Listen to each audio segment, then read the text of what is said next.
Welcome, everyone. We have made it. We are here at the finals day for the tournament. Again, I've got my lovely co-hosts, Laughing Games. How you doing? And Ketrock, great to have you again.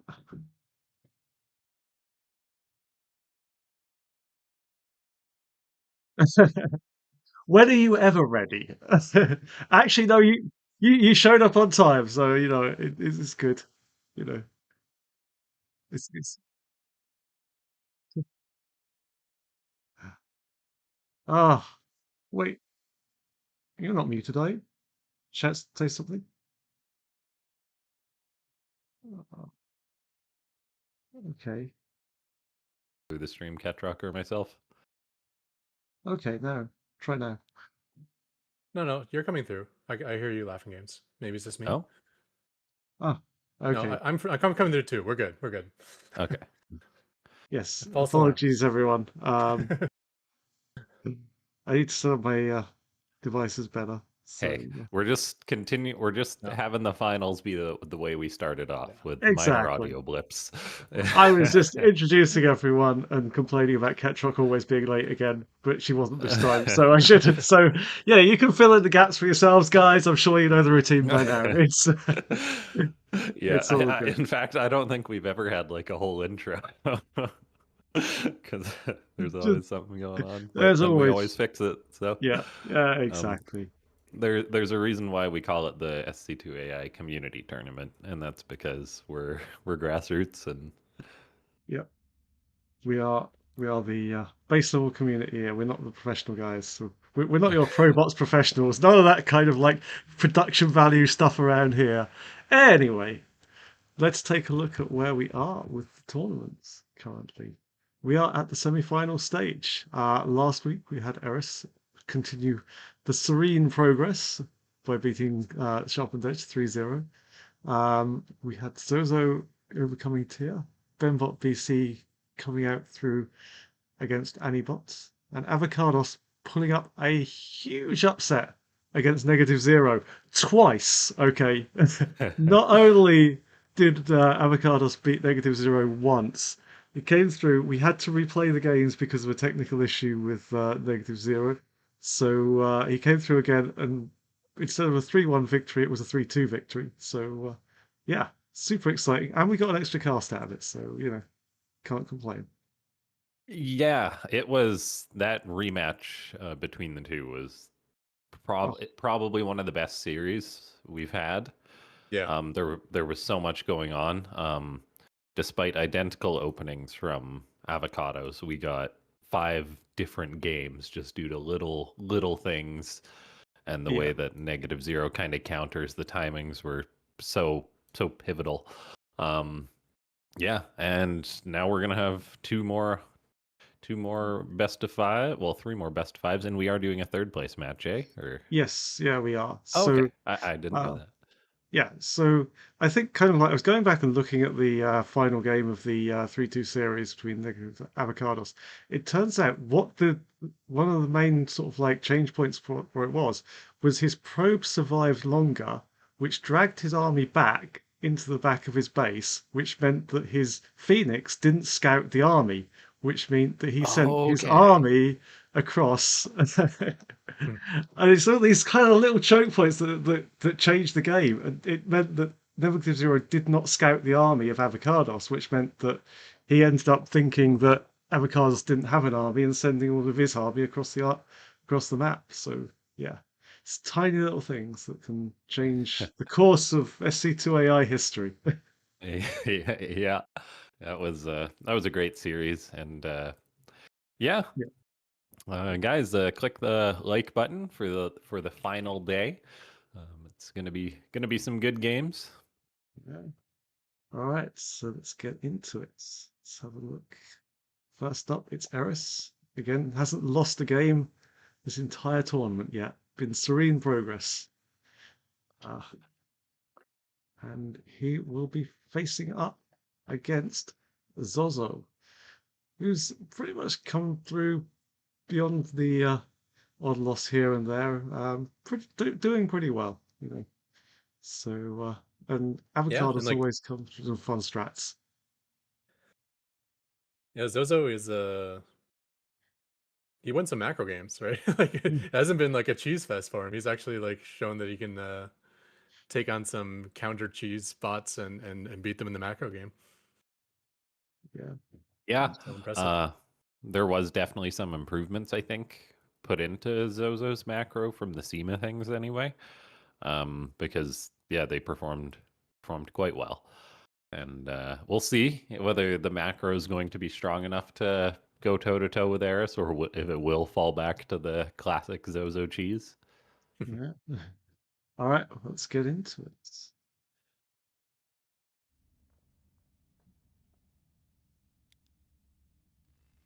Wait one sec. Uh, just-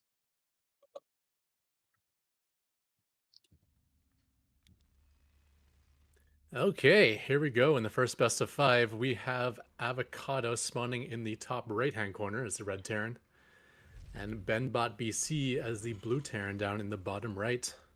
So this will Oh, be an interesting one. We do have two bots that are Wait, have I just loaded up the wrong replay? I believe so. Yeah. Production values, guys. This is awesome. One sec. I will have the right replay in just a second, guys. it didn't even occur to me. It's like talking about Eris and Zozo for 5 minutes and then like And then it's like, okay, we've got Avocados. uh, spoilers, guys, for the first 5 seconds of Avocados Benbot BC. Well, we know neither of them crashes at the start of their first game, so that's Yes. There we go. All right. We have the right Okay, replay. so spawning up in the top left-hand corner of Meganatha, we have this red Zerg Eris. And the cheese master himself, it is the blue Protoss Zozo. Yeah, so this will be a tough task for Zozo. Eris is a tough one to cheese, and he's not like one of those mid-tier bots you can out macro either. And Zerg is pretty resilient against some of the things Zozos are best against, or does best, like cheese and Tempest and things like that. So Yeah, the author of Eris really has put in the work to counter Zozo and be more cheese resistant. And yeah, we'll see how this one's going to go, as we do get a pylon going up inside the main base of Eris, as Zozo is banking its money. So it is committing to this from the SEMA things, 2 pylons, but so far it doesn't look very successful. As the second probe comes on in, it will be building more pylons. The gateway won't get down in time. So it looks like a simple drone pull from Eris is shutting this one down. yeah, but nice resilience here. He does build more pylons when the first ones get under attack, so I like that. And obviously during this entire time, his economy is probably stronger than Eris's, because Eris has a lot of drones off the line. No pool put down yet, so it's not like there's lings on the way or anything either. And now the first gateways are getting produced. Yeah, the pool does just get started now. Looks like Eris is trying to... it stopped going for the pylons once the gateway went up, and now it's been just trying to chase the probes away with a few of its drones. Just trying to bring in as many resources as possible, and it actually canceled its natural hatchery.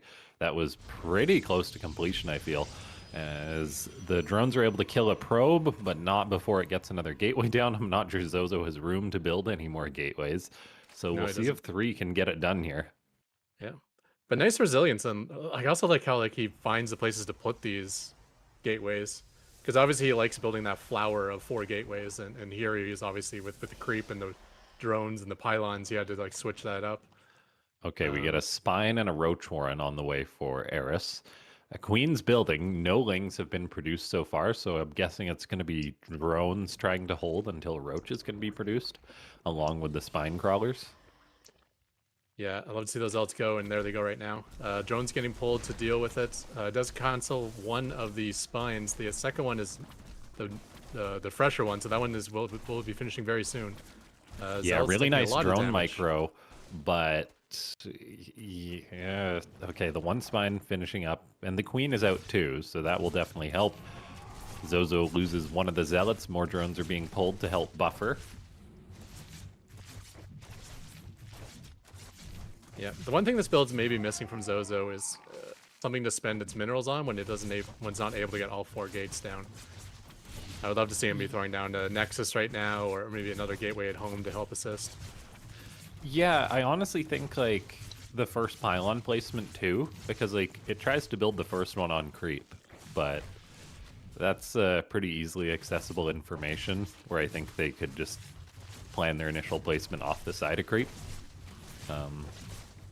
Yeah, it looks like Eris has got this one just due to the fact there's roaches, there's a spine, there's queens, good drone pull behavior. It looked a little dicey, but Zerg shouldn't lose in this position. The queen might die, but yeah, Eris is producing drones. Looks like it's going to be trying to get up a hatchery again. There's enough roaches to just kite the zealots. Yeah, queen might go down here. No, not quite. Yeah, like I don't think it's the cleanest defense out of Eris. Like the spines was not going to be enough with the queen, the nose zerglings, but the drones were actually the hero. That drone micro just to make quick work of those first 2 zealots, and then once the first 2 zealots are down, then you have the roaches on the way. So yeah, this is a really interesting build from Zozo, and the authors. Like, if anyone knows Zealot Rushes, it is the author of Zozo. I'm curious though, like, what if they tried building these gateways in like the natural or a little bit further away, something like that, just to make the drone pull against the pylons even more costly, something like that. Because like having the gateways so close seemed to benefit Eris more than it kind of hurt, more than now it even benefited burrow Zozo. micro with the drones as well to keep them alive. So beautiful. That queen that's taken like 2,000 damage and still hasn't died yet. Very, very nice micro out of Eris. It is taking Eris a while to clean this up, as zealots have been popping out and delaying it. This is allowing Zozo time to get up a natural nexus. There is a cyber core done, so we can potentially get a Stargate or something out, which is usually the follow-up to a cheese like this, or at least that's what I do on the ladder anyway. But we do get a robo from Zozo. Yeah, this is actually huge improvements from Zozo in terms of his follow-up. He used to wait until he lost all of his gateways and then restart his tech from scratch at home. In this case, now he took the Nexus while he was losing that base, and then got his Cybercore up, got his gas geysers going, so his tech is actually in a good spot. And if he weren't facing Eris, I wouldn't say he's in a bad spot at all right now, because that's a lot of drones off the line early on, and he's had a full economy at home that entire time with a nice expansion timing. But you probably don't want to be in an even spot versus Eris. You probably want to be like way, way ahead if you want to have a hope against him in the late game. We'll see how this goes. You do, but honestly, Zozo's doing what I think they should be here. They've already started a 3rd Nexus. Yeah. And that's the same timing as the Zerg's 3rd. Really, the only thing that Eris has had distinctly going for it after this cheese has been the fact that Eris had a little bit of an army, but it's not counterattacking with that army, so it's not really useful. And yeah, Zozo is saying, okay, we're going to be playing the later game. So it is actually... So it's saying, okay, if we're playing the late game, I'm going to need an economy to match Eris. This is absolutely the right decision to go for this quick 3rd Nexus.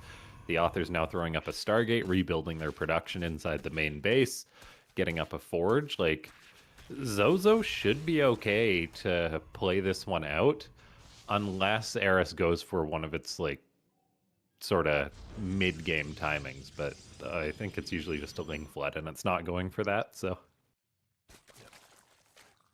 Nice decision by the stalker to ignore that one Zergling that was trying to bait him away and get him going for the Zergling instead. That's was annoying the 3rd base, because that Zergling would be killing probes that we're building there. So now he's cleaned up the 3rd of these 2 Scoutlings, and yeah, he can get that full 3-base saturation going really quick. Yeah, and Zozo was actually attempting to build a 4th base too, but it got... Ling kind of pushed the probe away. So we'll see if it starts that up again soon. And there's actually a regular old Phoenix being built by Zozo. Interesting. I don't think I've ever seen Zozo build a Phoenix before. No. Phoenix is one of those units that we probably haven't seen full potential out of from the bots. There's Okay, just to get overlords, eh? yeah, that's a nice use.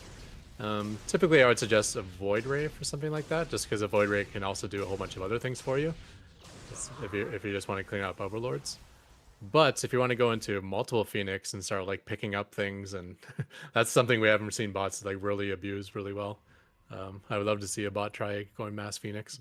I Probably think -0 is the best at it nowadays, but there's still a lot of improvement possible. yeah, Probe Micro is going to do really well versus these Zerglings. Yeah, yeah. look at that. Zozo's probes with a battery are just like so good. It's ridiculous.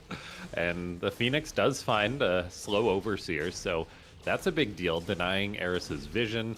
Zozo's already producing Tempest, and yeah, that's exciting because Tempest has been a bit of a weak point for pretty much all top bots. So Yeah, I uh, would say Zerg is probably the least vulnerable to Mass Tempest because they can kind of ignore it with their huge army counts. And Zerg Disarmies just has a lot of hit points for a cheap cost, so it takes a long time for Tempest to do much of anything. But with that said, I mean, you get a lot of Tempest versus anyone, you're going to be looking really good because it's basically free damage with Bot Micro. It's very hard yeah, to finish those Tempests off unless you get like a big batch of Corruptors or hit a nice Fungal or something. yeah, and it's how Zozo kind of supports the Tempest too. Like it's got probably almost 20 stalkers on the map now. And so if say Eris commits to too much anti-air, something like that, or it dives after the Tempest, the stalkers can potentially just shoot and kite back to get damage. So it does it's not just as simple as countering just the Tempest here for Eris. It will need a composition that can handle the stalkers, handle the Tempest too. For now, Eris we going do for have Mutas, yeah. Eris oh says he's going yeah, for Mutas Spire. as well, which is an interesting choice. I don't think he'll do well versus anything that Zozo's building, but you don't have to fight enemy army with Mutas. You know, so Okay. counterattack, but big attack coming in here. Probes coming off the line to help with the fight. And that will be pretty good because those probes will be pretty good at keeping themselves alive and buffering a lot of damage, letting those stalkers to get free shots. Yeah, nice defense from Zozo. Eris decides not to commit on in, which I think is the right decision because those stalkers would have just kited those hydras off of creep. And yeah, Eris isn't going to be able to get an easy win here off the back of that cheese defense.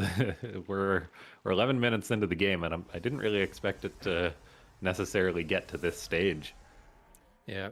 The only issue is that Burrowed Zergling, the bane of all bot makers' existence, has been denying that fourth attempt for a very, very long time. So we've been stuck on 3 bases here for Zozo. Meanwhile, Eris is now saturating his 5th, taking a 6th as well.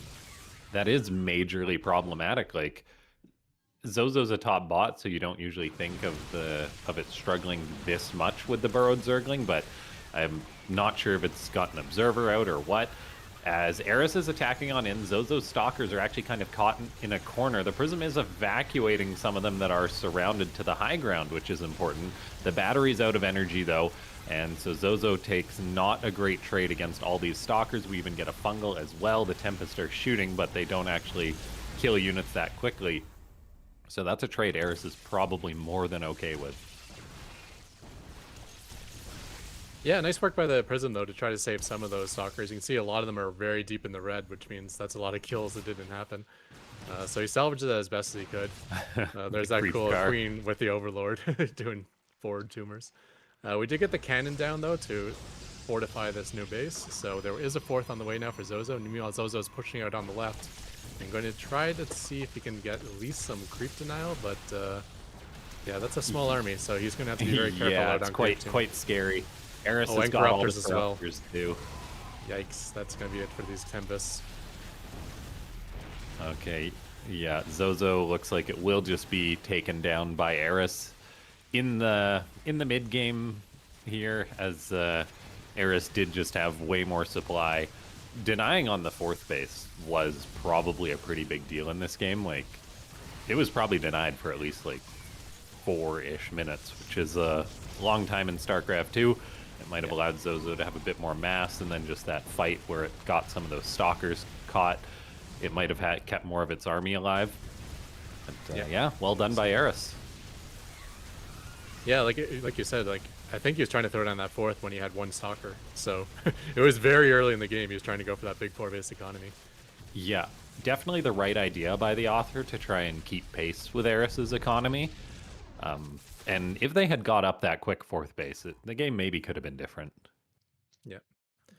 Yeah. All right, looks like Eris continuing the impressive run so far. It Yeah. really is a. But honestly, like I'm thinking of the last tournament I saw Zozo, and his follow up is like night and day different. He is that's actually scary. Yeah. Like if his Zealot Rush does anything to slow down the opponent, like I could see his follow up just being like the game winner from against most spots. It's definitely something he's improved a lot. So, yeah. All right. Well, let's have a look and see what Zozo can do in game in number 2.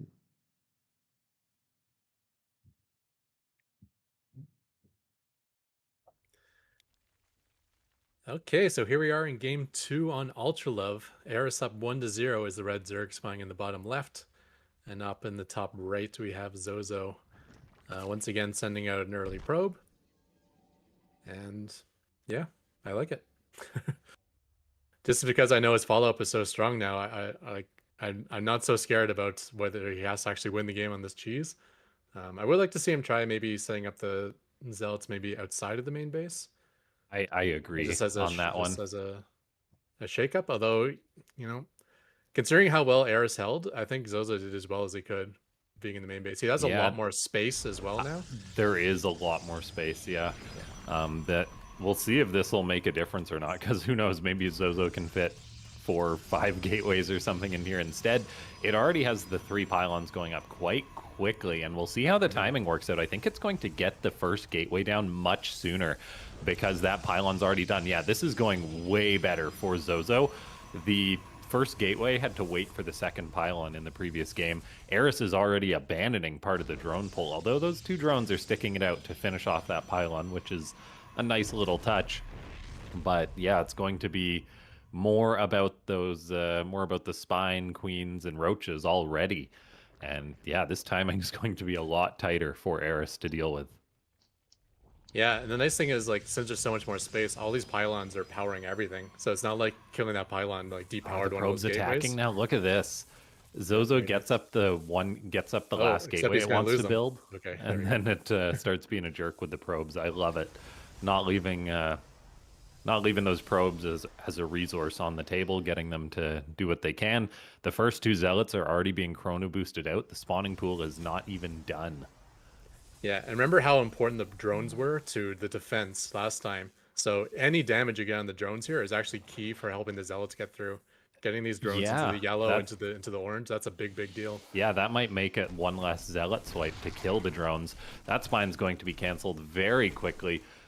1 drone has already fallen, but so far the micro is good. Eris attempting to rebuild that spine crawler, but so far unable to place it due to the workers blocking it. It gets canceled pretty much immediately. And there's already 3 more zealots being built at a time. Eris is burning through its pool of drones. There is 1 zealot with low HP that does need to be finished off, as it's actually getting swipes off on the spine crawler, and that's very problematic. Queen pops out. That does force Zozo back momentarily, so the spine crawler will get up.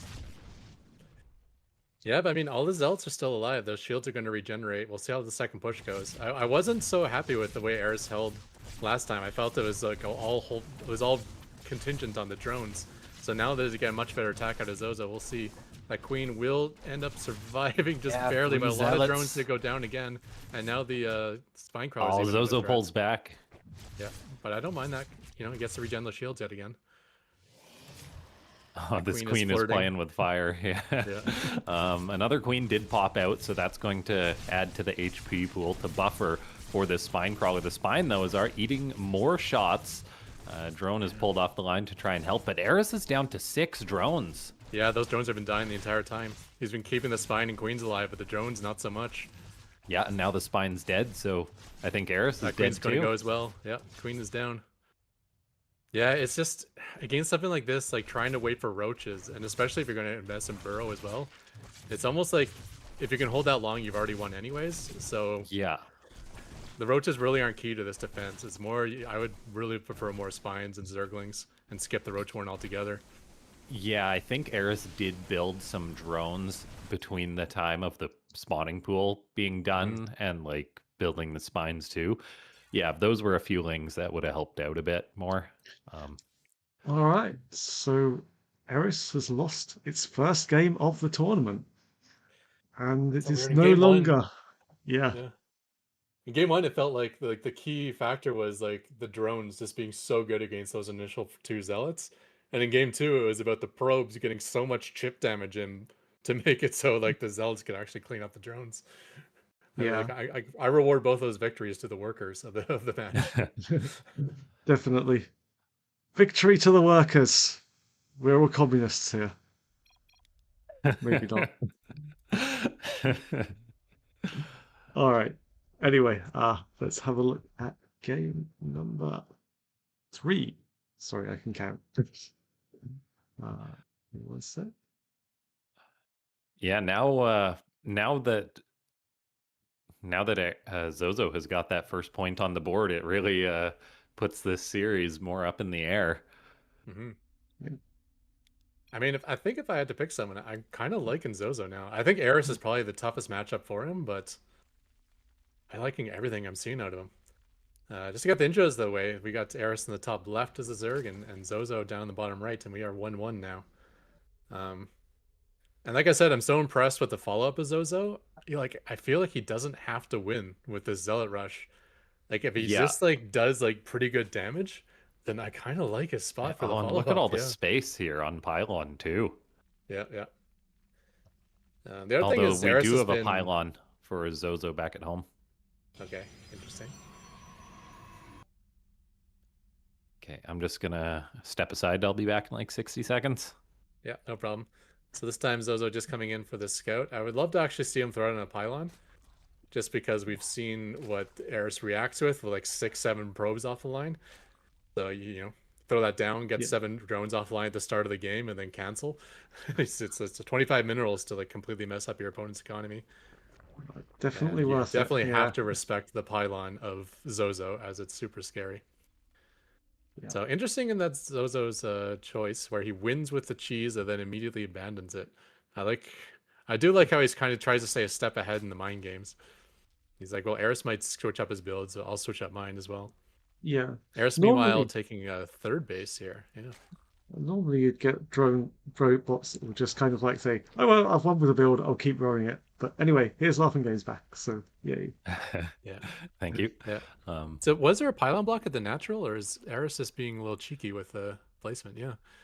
Maybe the I think there must probe have just been. happened to be standing there as a drone came by. Sometimes that happens where the instant you Yeah, decide where to put down your expansion, there happens to be a block at that moment in time. But it could also just be like a cheeky location in case of a zealot rush or something. Two Ling's going to be pushing this probe back home. We do have 2 stalkers and a battery on the way at home for Zozo, though. Interesting one base setup here. yeah. This is its kind of incredibly delayed macro build. In that, we'll see it gonna if be it throws macro? up an expansion. It's arguably a bad thing here because it's going to be so late. Yeah, but I mean, I can't remember which bot it is. There is a bot that expands very slowly while it's massing Tempest. And he did Might be something like this where it Argobot. opens, yeah, where it opens 2 gateway with shield batteries. I mean, that's kind of Zozo. That does that. Yeah, that's what I'm thinking. But- Like it might be this build here, but there's a robo on the way, so maybe not. Yeah, like I think it's usually like it'll get up a Robo, a Prism, and then like 8 Stalkers, and then it will expand sometimes. Like it almost sets up to go for a timing attack, and then it doesn't. So we'll see whether it actually commits fully to that timing attack or whether it will just go for the later expansion. I'm curious how this will play out. As long as Eris sees this coming, it should have no problem dealing with a stalker timing. It'll just build lings. And yeah, so we'll see. Is Zozo going to expand or is it going to commit with the Prism? Who knows? Maybe it'll do some fancy Prism micro and be able to get aggressive. Eris, though, has a scouting ling. It sees the stalker count, so it's building quite a few lings back at home in response to this. Zozo's now going for a Stargate inside its main base. Yeah, Yeah. it's just this is the build that makes me nervous for Zozo, just because it's basically giving Eris all the time in the world while it slowly goes to Tempest on one base. Yeah, it's probably a build that works well in ladder. You know, it's the Tempest are your late game victory, and your early game you have like this really great defense against cheesing bots. Yeah, But will it work against a bot like Eris? Likely not. What a build like this is going to be very reliant on is infinite value from Tempest. You're going to be behind in economy, but you're going to be safe, and you're not going to die for a long time. So you're going to get up to your 6, 7 Tempest, maybe more. And can you turn that into like infinite damage or not? Is it going to be the question? The early yeah, Robo, I think, was maybe just for Warp Prism because there's no Warp Gate on the way, there's no Immortals on the way, so it does seem like it's going to be Stargate based defense here. yeah. Zozo is building a lot of stalkers. Like, there is a chance it might try and get aggressive with these because this seems like a lot. Yeah. There is still the very delayed Nexus on the way. If you take a look at the worker count, it tells the story. Like, look at the worker count, look at the army supply, and tell me how this is good for Zozo. Um, It is a weird build. yeah, it's uh, just not optimized. it's like it's hard to do a timing attack without Warp Gate, though. That's going to be the big deal. Like that puts you like a full warp in of units behind. Yeah, So it's true, and I've been harping on the author of Zozo for years about that at this point. Um, just because I think warp gates are more efficient too. Like you get a higher throughput on your unit production than just regular gateways. And yeah, like we have seen games where Zozo will go for I think I want to say it might have been versus Tier or someone maybe where Zozo went for like it did go for the delayed Nexus, but then it went for a very quick third base to kind of compensate for it. But we're not getting that in this game. And Eris is already at 71 workers. Zozo's still just building more stalkers. We haven't even seen a fleet beacon yet, I don't think. no, the Stargate has just been for show. Thus far. So it's just been 2 stalkers at a time, and whatever he can afford otherwise. Yeah, a little sad that he hasn't saturated his natural yet. I mean, the probes could have been building that whole time, so you could just like Yeah. instantly saturate when you take the natural. And Yeah, now the third, fourth, and maybe even the fifth base location are blocked. So Zozo's sending a probe to the gold base because it's had all the other bases blocked. Ling's just killed that off, and yeah, there's not even an observer for Zozo, so this is a bit anticlimactic potentially after the previous game. yeah. I think maybe Zozo was thinking Eris might cheese him after Eris lost versus cheese. Yeah, So maybe like he was expecting an early pool or a Ling flood or something along those lines, where he'd be one step ahead in the mind games. But Eris is even seeing one base, Eris still went up to like 4 hatches of his own. He's just light years yeah. ahead. Yeah, I Uh, think this is just a build like that the author of Zozo throws out every now like in a series just because they need 5 builds. So they're like, oh, okay, I'll do my sort of slow macro build once.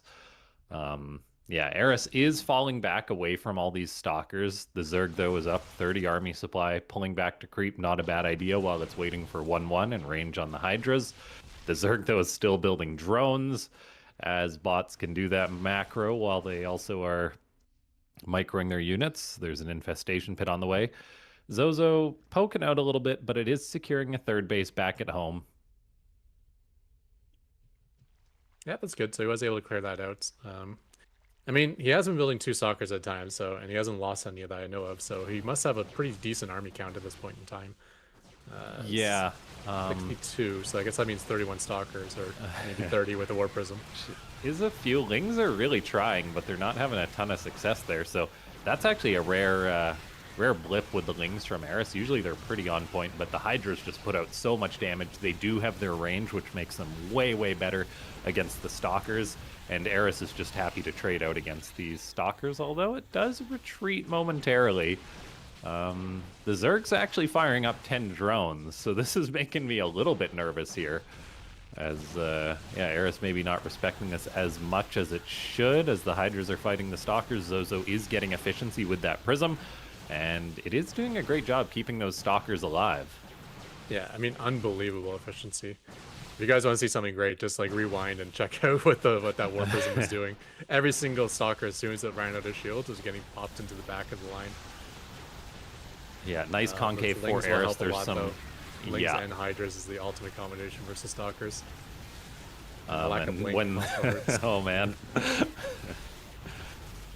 Yeah, Zozo scatters it. It looked like it might have been getting some momentum there, as Eris did kind of take an uncharacteristically bad fight with a pack of Lings, but yeah, the Zerg's been maxed out despite these losses, and bad fights is perfectly happy for Eris to take. You know, he's happy to lose like 3-1 as long because his economy is just so much better. As long as you're killing some Stalkers, that's all that really matters, because there's not going to be the big remax out of Zozo with a smaller economy. No, really nicely done by Eris, doing exactly what you should against an opponent that chooses this build, like blocking the expansions with the Lings. Very nice touch. Looks like the Hydras are struggling a little bit. Can't decide which way to go. Getting the Stalkers pretty well by these Stalkers. Just formed such a nice concave there that Eris didn't know what to do. But yeah, no, Eris is just a monster for a reason. I think in the first game after that cheese, like Zozo had the right idea where it was going for extreme macro, like trying to get up the very quick 4th base, but in this game it was just so much later, and we kind of see the result of that. Yeah, well done out of Eris. Not much holes in the game with that bot. You make a mistake, you're going to get punished, and that was a pretty big mistake out of Zozo in the build choice. I do kind of understand that, though. I was thinking about, like, when I faced -0 in a tournament, I actually exclusively used TVZ builds versus him, even though he's Protoss, because I knew all my Protoss builds lost versus -0. So that could be the same case here. It's like Zozo's like, I know these builds don't work, let me try this crazy one and see what happens. Eris definitely won't be expecting it. Yeah, it's fair. But that is like Zozo's ladder build. That's their kind of bread and butter, not so strong build. So hopefully they have something else cooked up for the next matches. Oh, I'm sure Zozo has plenty more cooked up for this one, so we'll have a look and see. I actually wouldn't mind it too much if you prioritize the Tempest. Like, forget the Robo, go straight into Stargate, Fleet Beacon, start the Tempest. Keep making those Stalkers 2 at a time and expand slowly where it's safe. Because then you get up to like 3 bases. Maybe you're against a 7-base Eris, but you're at 3 bases with like 15 Tempests. And you never know what 15 Tempests can do. Sometimes they can get like really, really good value. So you got a fighting chance at that point. Yeah, that's the thing. The build just like, it's not exactly a macro rush. It's not a Tempest rush either. It's just like a slow build up. Busted OS says Zozo tends to be passive when scouting the pool first. So maybe it was the hatchery, but not seeing the natural hatchery that threw it off. Well, yeah, he did go 2 gates and a defensive pylon on the ramp. So yeah, you might have thought he was getting cheese because of the early pool. Maybe just a misread. Possibly. All right, let's have a look at game number 4.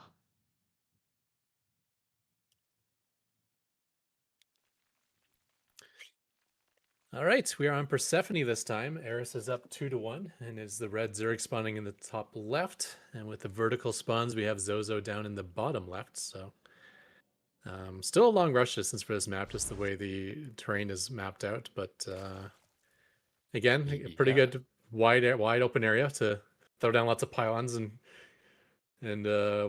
gateways. That worked out quite well for him in game 2. Let's see if Zozo can repeat that, as it appears he's going once again for the Mass Zealot opener. Yeah, it's got the gateway back at home, so doesn't look like a cheese. Oh, okay, you're right. And there is the pool first, so there goes the second gateway. So I think we're going to see a repeat of the previous game. Which would be unfortunate, because that means Zozo's going to take a heavy defensive stance on one base versus a Zerg who's happy to go to 2, 3, 4 bases. Yeah, and it was actually a pool first from Eris, so Yeah. Oh, and another factor that's playing into this, I think I understand now why Eris is taking his natural base at the third. It might be to actually induce this out of Zozo. it Zozo could be, sees a yeah. pool and no expansion. And And yeah. yeah, that's actually so smart from the author of Eris. And yeah, that's a total development because I cannot recall the time that, like, with zero defensive intent, that Eris has gone for a pool first. Like, it's pretty, like, it's the hatchery first sort of build drones bot. Yeah, this build is quite unique. The way that it's going for that early pool just to mess with Zozo. Yeah. So Raph? that really explains a lot from the previous game, that Zozo hasn't seen the third base yet, or I mean the natural base yet, because Eris kind of hit it and then went for the early pool. So yeah, this is totally changing Zozo's plan. Yeah, Raph, one of the authors of Eris, actually has a history of being like the mind game player himself, like building blind counters and hard counters to other bots and being a step ahead. He hasn't had to do that for a long time because Eris has been so dominant, but it's always in his repertoire. So you know your bot's getting good when Eris starts like messing with you with mind games rather than just letting letting Eris just do what it normally does in macro to victory. So Yeah, this is so smart. Um, can we maybe just get you pressing like 1 on Zozo's vision for a sec, Crypt, just to see if it has seen, or I guess 2. two, yeah. So yeah, it has not seen the natural or the third base. And so that's exactly why Zozo is playing like this. Well, probably why. So yeah, insufficient scouting is kind of hurting Zozo a little bit. If it saw the natural in the third, it might just build its own natural much quicker. Yeah. The king of mind games getting mind gamed himself. Zozo is baited here. He is totally screwed. He is defending on one base against a 3 base Zerg here. And I really don't see this turning out any different than game 4. Yeah, this This is is gonna so be a really smart. tough spot for Zozo. Yeah, this is so smart from the author of Eris. Just like, it's not like they cooked up some crazy cheese to try and beat Zozo at the cheese game. They just made a little tweak, and it's paying big dividends. Eris is actually firing up a significant number of lings. I guess it's probably just in response to the one base Protoss, though, like it did in game number or the previous game, to ensure its safety. And yeah, this is just so darn smart by the author. Gotta say, I'm a little sad that Zozo kind of gave up on the Zealot Rush. I was liking everything about it. I love the Yeah, me too. way he's placing structures and redundancy on the pylons and fighting with the probes to get extra chip damage. And the follow up was like so clean as well. Like I loved everything about it. And I only have the opposite to say about this build. I know he's being baited, so it's not really his fault. It's just a nice mind game out of Eris, but yeah, Yeah, it's hard to commentate on this because it's going to be so one-sided yet again. this is a phenomenal example of how you can play your opponent when it Yeah. comes to bot games. It's not necessarily about programming better micro or better, like, yeah, just being more efficient or whatever. It's literally playing your opponent and thinking about how an author programs in responses to something. And in this case, Eris is totally playing Zozo, and yeah, this really explains a lot. So a bit unfortunate because, yeah, game number 1 and 2 were pretty unique, and these two are just a bit unfortunate. I remember in the past I felt a little bit bad for the author of -0 because the author of Eris kind of mind gamed him when those two bots were like the number 1 and number 2 bots, and kind of did this to him because -0 is a very like clean, let's play like a standard game sort of bot, but I Yeah, don't have that same feeling for Zozo because this is what Zozo does as well. So Yeah. Eris is just playing Zozo's game and playing it a little bit better, and you know Well, that's yeah, an earned victory as far as I'm concerned. oh, totally. Yeah. And it's not just like, it's like the Eris way. Instead of just cooking up some cheese or something like Zozo, they're like, okay, how could I just totally break Zozo here? And they probably just looked at some ladder games or something of how Zozo responds to cheese, and they're like, okay, if they see an early pool, they really delay that base. Yeah, incredibly wise decision. It makes me want to look back at game number one just because I do believe Eris opened up normally. Like it did go for the hatchery at the natural base location, then it canceled it in response to that zealot rush. But I'm curious if in game number one, had Zozo not thrown down that pylon, would Eris have gone for the early pool or something? Or was it just something they selected for game number like 2 and 3 and 4 and 5 or what? Yeah, I mean, it could have been a mind game by Zozo. Maybe Zozo knows that he would stop going hatch first. Or he just bet they're going to get crushed by the rock. I think only bots can do that, right? Because our human units, like if you just leave them, they'll be pushed out of the way. Or am I wrong? Yeah, but there's got to be space to be pushed out of the way, I guess. So if the Zerglings are blocking other Zerglings, then yeah, it'll get crushed for humans as well. Or if you have like something that can't move, like a siege tank that's sieged up, it'll just die. Yeah, but Eris chose to kill that Ling there. Okay, a few Lings do go down to these stalkers. Zozo, it's going for the fleet beacon. Maybe it can get out a few more Tempest early on. Maybe it will play more defensive. Like if it has enough stalkers, if it fights at a battery, maybe it can bait Eris to overextend. It's going to be very difficult, but Zozo's got that very good Prism Micro. Unfortunately, the third base is just going to be a non-starter and gets canceled.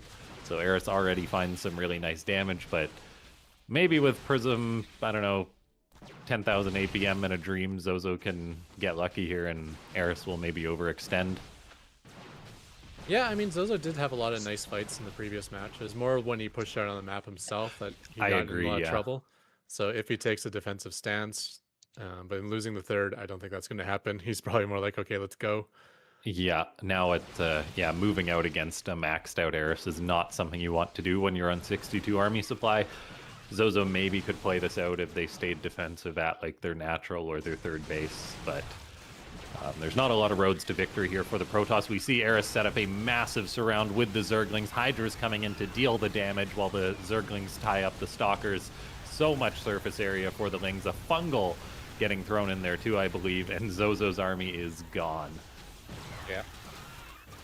Really nice positioning for Eris. Full surround, and the Warp Prism was over a terrain blocker, so he couldn't even like ferry those Stalkers to the low ground.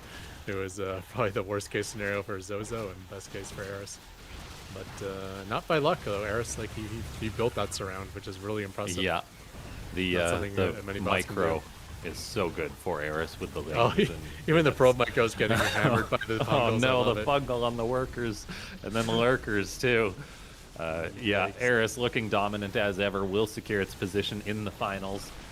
Guys, if you're watching and you haven't already, click that like button on the stream. We've got quite a bit more StarCraft coming up today. And if you do want to support AI Arena, check out the Patreon. We wouldn't have these awesome bot games or all the infrastructure without it, so consider checking that out. It's linked below. I think you're right, though. I think Zozo's actually a step ahead in that Eris was going hatchery first until he lost. And Zozo knew that he was going hatchery first until he lost. So once he lost, he stopped doing the Zealot Rush. So Zozo made the right choice to switch builds, but yeah, this build does not work because it couldn't understand what it was facing. Yeah. Well done by Eris. Yeah, well done by Eris. Yeah, great work there by Eris. Becomes our first spot into the grand final, and it should be a fun one. Zozo giving Eris his first loss, though, so Eris is vulnerable. No longer a perfect tournament for Eris. Yeah, definitely. So, yeah.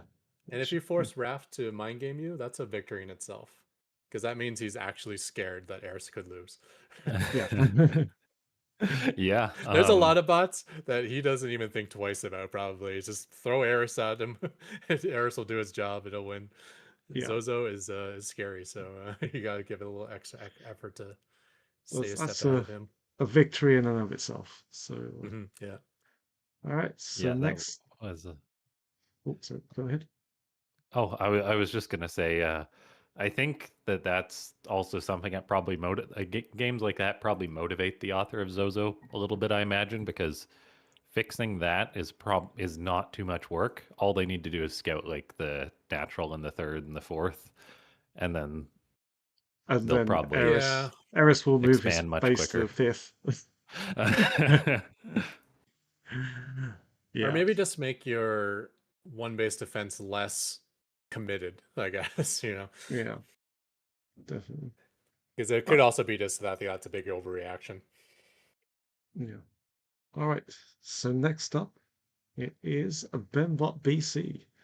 Kind of taken a sort of like roundabout route to this final.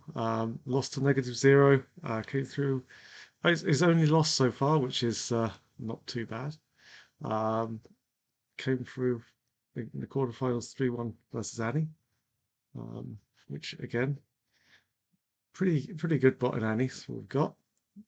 And he'll be facing up against our surprise package, the defeater of the unkillable -0 in the last round.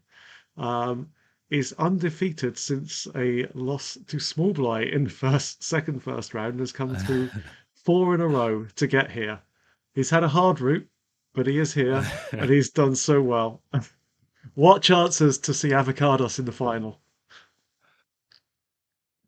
Um, I think it's going to be a difficult one for Avocados. Uh, I think Benbot and -0 are very different beasts in that Benbot builds lots of tanks and plays defensive, which it can just be a wall for Avocados to potentially run its mass marines into, but we'll see. The authors have probably done quite a bit of prep, and so I'm just here for it. So Yeah. I mean, not a lot of Terrans really do hard timings with Stim Bio, so it's probably something Benbot hasn't faced a lot. Benbot loves his like defensive setup, the wall, the bunker, the Widow Mines, the siege tanks, even the Liberators later on.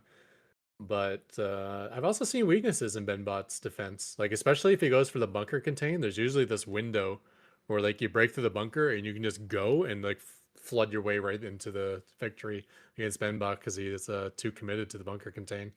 So we'll have to see how it plays out between these two.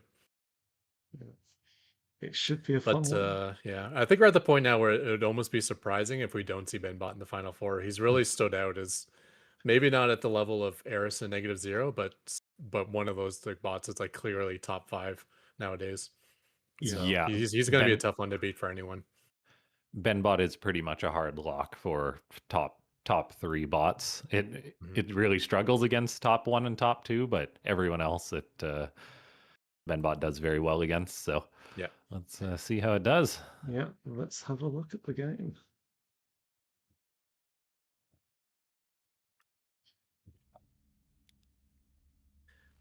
okay, so we got a TVT here on torches. So the red Terran is going to be Avocados, the nice dim bio bot that had a big upset victory versus -0.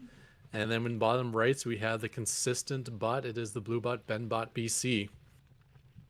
Been a top 10 bot for years and years and years now, and has consistently gotten better and better. We do have 3 probes, or 3 drones heading. Okay, I almost got 3 SCVs heading out now. And they will be spotted by Benbot. Let's see if there's any reaction. Yeah, there might not be a reaction. I imagine Benbot's going for a Benbot. proxy of his own. Yeah. Oh man, this is gonna get wild. I love this decision by the author of Avocados because I believe head-to-head Avocados with like its regular build didn't have much success, but you throw out a proxy, you really throw things up into the air. So yeah, I'm a big fan of this decision. And now we've got Benbot just with 1 Rex and a gas on the way versus Avocados, which will have a lot of marine building potential. that will probably get to Benbot around the same time that Benbot has like one Marine on Avocados' side of the map. Benbot might be focused on like bunkering the natural of Avocados here while it's just going to be under huge assault at its own Yeah, base. I'm wondering how much reaction there is from Benbot because he has scouted the lack of anything in Avocados' base. So will yeah. he commit to the bunker contain, or is he going to try to defend? I'd love to see a bunker thrown up at home. I'd love to see the Marines head backwards rather than forwards. Oh, Let's I see what think we you're get going right. here. Is that going to... Yeah, it is a Yeah, that's bunker. Okay, And Benbot's already building another Rax in its main, too. Yeah. So I'd love to see those Marines head back home for Benbot as well. If he can get one Marine in a bunker. Oh, no, he's actually going to try to deny one of these. And he might get it. Yes, he denies one of these barracks. That Marine is short on life, though, as Avocados does have a couple Marines pop out of his zone. Benbot turns its Marine around, which is a third very Rax wise will decision. finish. Yeah. Okay, Avocados going for a tech lab on one of those racks. Marines sitting idle for Avocados. That's not great, but looks like it will win the head-to-head Marine versus Marine fight. Very nice combat decision from Benbot. When its Marines outnumbered, it was pulling it back. Yeah, now it's Avocados that's outnumbered, at least in hit points. But now, but not with 4 more Okay, Marines. there we go. Very It nice. grabs the rest of those. This is quite nice for Benbot, though. It's buying itself lots of time just with its own trickle of Marines. It's got, I think it might have even built a second bunker on its side of the map. Yeah, And let's as see how long as there's Avocados one responds Marine. to these bunkers. Yeah, one Marine to put in that bunker. Benbot is fine. Avocados, though, doesn't actually... Okay, it looks like it's being played with by the wall of Benbot a little bit, maybe, but then it does just send its own Marines home. And it's even building Marauders. Oh, this is not the game I expected between these two. Yeah, Avocados is actually... He waits for the reinforcements, so he didn't commit into those bunkers and die instantly. Although this wasn't enough to try to break through. But Yeah, he's holding he back does. yet again. Let's see if he actually pulls up Bio. Because if he pulls up and has like a few Marauders in there, he could break through these. Yeah, the bunkers are empty right now. Yeah. Oh, but I don't think he Avocados, recognizes it though. Well, yeah. Oh, there's actually one Marine in there. Okay, so Avocados does have to abandon that assault. It does get a nice pickoff because Benbot sends some of its own Marines out.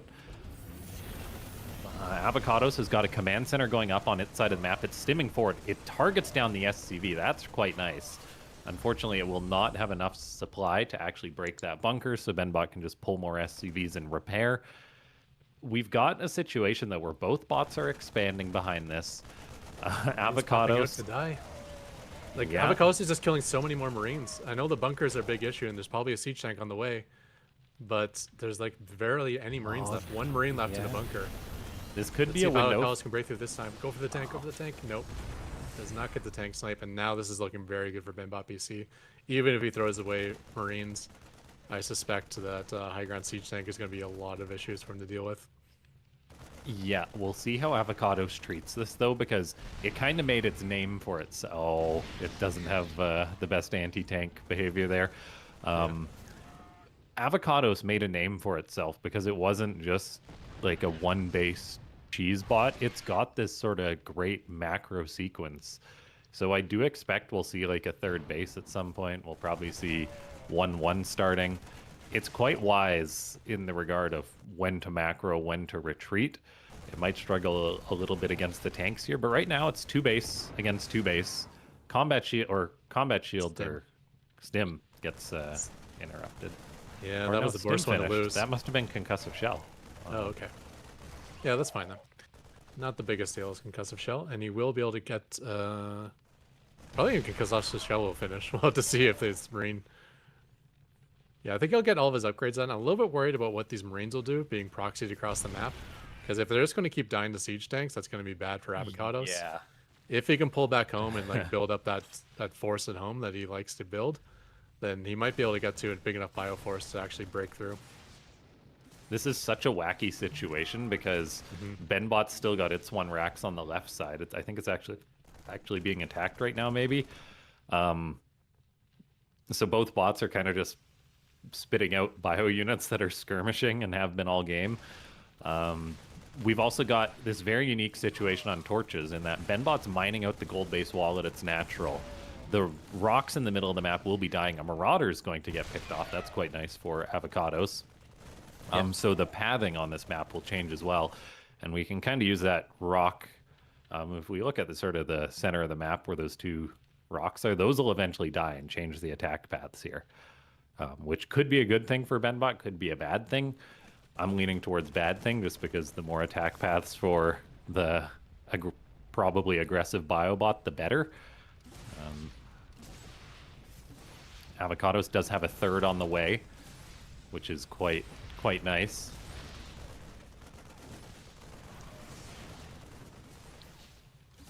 Yeah, both bots are kind of like using periodic bio here and there. It looks like Benbot's finally trying to take the advantage over at that proxy position and might finally shut down these Yeah, barracks. this is a nice little victory.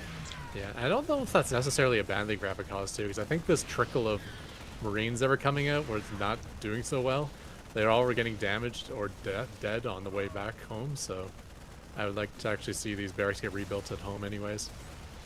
Yeah, it will be curious for Benbot, like where it's going to expand to as well. This could potentially be Benbot's preferred third base location, so cleaning it up could be important. There is a third command center done for, or about to finish up for Benbot, so we'll see where that's going to float. Avocados is building its fourth base on location, so it is doing nice economically. We'll have to pay attention to how much more production it adds on. Right now, though, both bots are just kind of doing their thing. Benbot does have a battle cruiser on the way, and we all saw what happened to Antibot a week or two ago, so... yeah. Yep, so barracks are getting rebuilt at home, which is what I was hoping for. I didn't want to see Avocados like sending SCVs across the map to rebuild at that location. Obviously, that's something that would be common for a bot to do. Yeah, so Avocados in a nice spot economically. Well ahead. We do know that Avocados kind of struggles in the mid to late game because, at least from what we've seen so far, he doesn't really get the medevacs or the or any sort of late game units. But yeah, it's just a ton of bio can still work if you find the right position to attack. Yeah, and that's pretty much the summation of Avocados as a bot. The author's like, just put in a ton of work to do this bio style well. Now, it will be scary for Avocados to go into the mid to late game against Benbot, because Benbot is a bot that if it gets maxed out, there's not many bots that can actually kill it or beat it in the late game. And so, yeah, we'll see whether Avocados can maybe prevent Benbot. Like an attack at a third, if there's only one tank, could maybe be successful for Avocados. Yeah, it definitely doesn't want to attack that natural position with all the tanks, but that third base, the planetary, is much more exposed.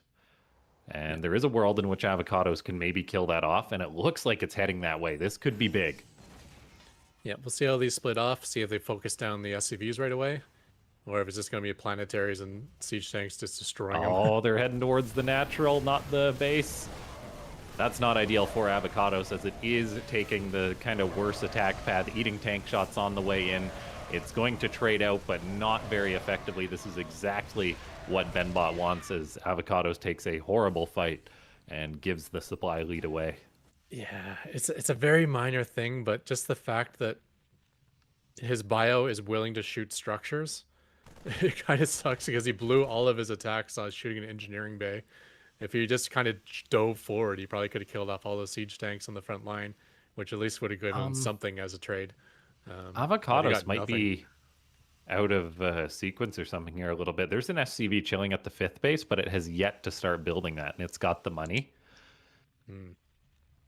So, yeah, that could be a bug even for Avocados, because usually it's very willing to just expand.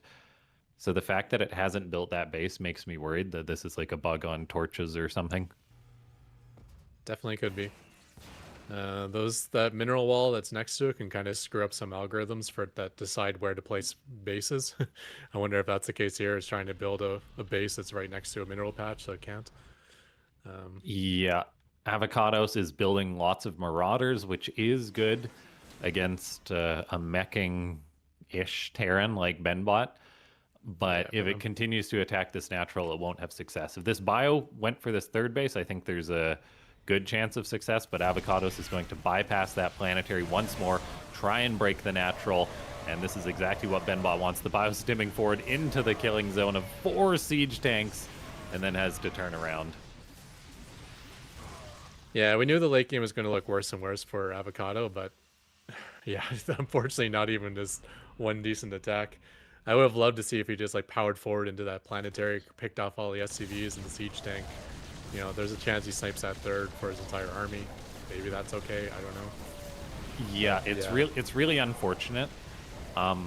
Because Avocados, it is floating money, which is one of the things that I have. It's a bug from the round of 8 on that the author accidentally had happen. We saw it against -0 where it was floating way too much money and not building enough production. Now it's got this bug where it is not building this extra base, so that might shorten its lifespan in this game. And then yeah, I'm a little bit curious because against -0, we saw it go for these split attacks where it hit like 2 locations at once. Like it didn't just dive the natural like it's done this game, which makes me curious. Like, what conditions would have to be met for it to decide to like send an attack towards the third or the fourth base? Yeah. I mean, I think there's a good chance that both of these issues it's having, one with where it's deciding to attack and the other one with not expanding, could be specific to this map. So that makes me feel a little bit better, but now the BCs are actually jumping in. I mean, this game is probably already over anyways, even though Avocados is maxed out. We do get He'll an be able to attack at deny a the fourth, new yeah. base. Benbot must have lowered its depots or something, which maybe changed the angle. And Avocados actually gobbles up a good chunk of the siege tanks. Yeah. So it is But there's weird no to look at this BCs in his main, though. situation. Yeah, it's weird to say. Like, Avocados was at 200 supply, but the game's over, and it probably is. As you don't really beat Benbot's BCs with Marines. We saw Antibot get absolutely destroyed by them, a couple weeks ago or last week or something. And now we have got Benbot just rolling the main, teleporting in more BCs. So Avocados might be running out of steam in this one. This game's over, but this series is definitely not over. There's definitely a good portion of the game where Avocados has had a way bigger economy. Yeah. And I think that can work out for him. If his first attack goes well, say he denies a base of Benbot, that keeps his economy way bigger. And then the second attack might go well as well. You know, that can balloon on itself. But unfortunately, he just ran his bio between a series of siege tanks and shot an engineering base. So that is not the first attack you want when you have that lead. Yeah, lots of potential here. Like, I'd love to see Avocados' whole tournament run, well, at least the whole round of 8 redone with the production issue fixed, because like 7,000 minerals is 140 Marines. I'm not saying it'll definitely change things, but it might if it was having a higher rate of trade out against Benbot in the early game. I mean, I guess the point where it doesn't really matter if you're going up against PFs and siege tanks, but Yeah. it can matter if you start with some early success, because then Benbot never gets to that massive siege tank count and the BCs never get started. Yeah, it can work out really well for Avocados if things go right.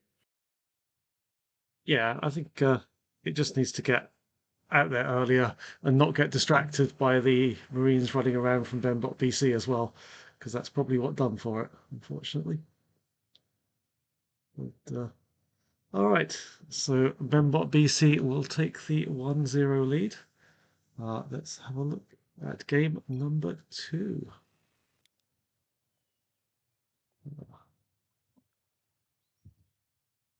One sec.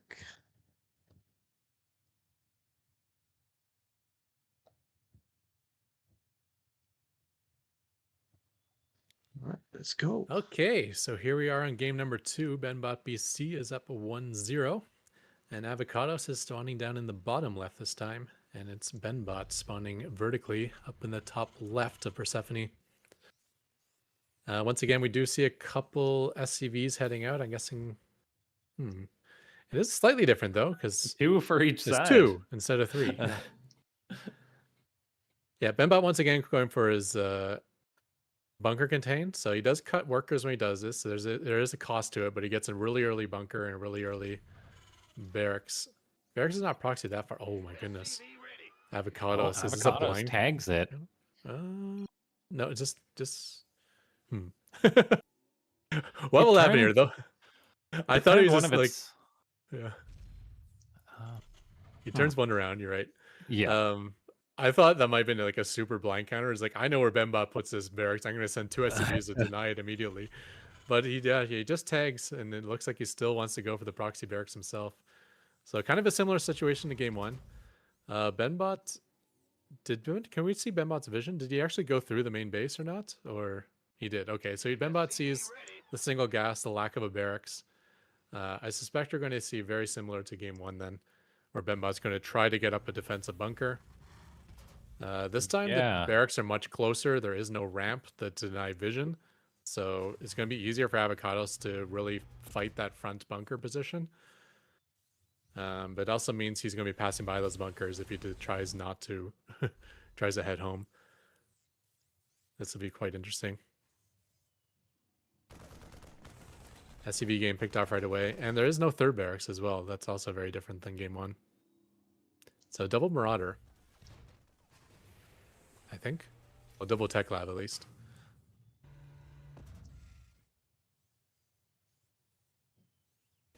Will we see a Marauder out of this one? We do. So, okay, this is going to be a double Marauder rush.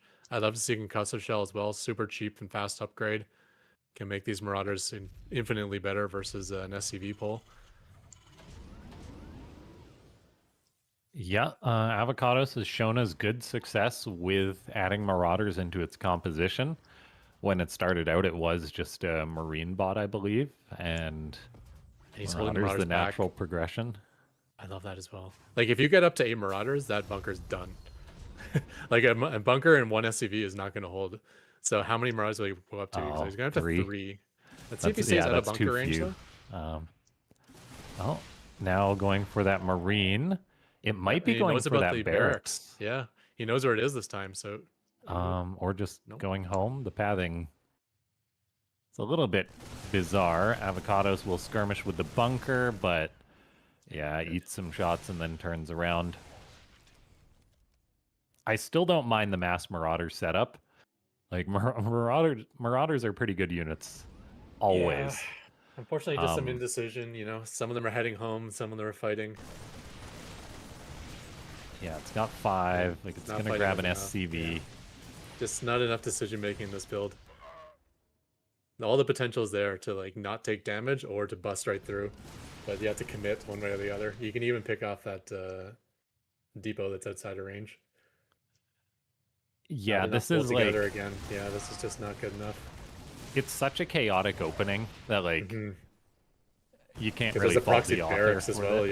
For this. Like, we've got 2 proxy barracks, 1 barracks, a Marine trickle heading home against Benbot, which is a bot that always double bunkers. But Avocados is doing all that we can ask of it in building a command center on the low ground, which is quicker than Benbot's own command center. So, like, I really like the economic timing of this bot still. It's not going to be an easy situation where it will be going into the late game against Benbot again. But, like, it's still roaming the map with this bio. It's picking off the odd Marine here and there. I would love it if it would kill that barracks. But, again, that's a problem that a lot of bots have. Like, even the top bots, like Eris, there can be a proxy, like, outside its 4th base or, like, a pylon or something, and bots tend to just ignore those buildings till it's attack time. And, yeah, Avocados just producing more Marauders, catching Marines of Benbot, which is nice. I mean, I still think this is slightly better for Avocados than game 1. He only has 2 barracks proxy this time, which is slightly better, and he's doing a good job of not dying to siege tanks as much. Like, he has lost some units, but I don't think it's worse than game one, maybe slightly better. Yeah, so and he's going to get these upgrades done, which is nice before he loses those. So yeah, I mean, much like game one, I think if that first big push out of Avocados can do some damage, I think it'll look good for Avocados because I suspect from this point forward, Avocados is going to get ahead on economy. We'll have to see. Yeah, I think that's a pretty much a given. It is does a great job booming up with its macro.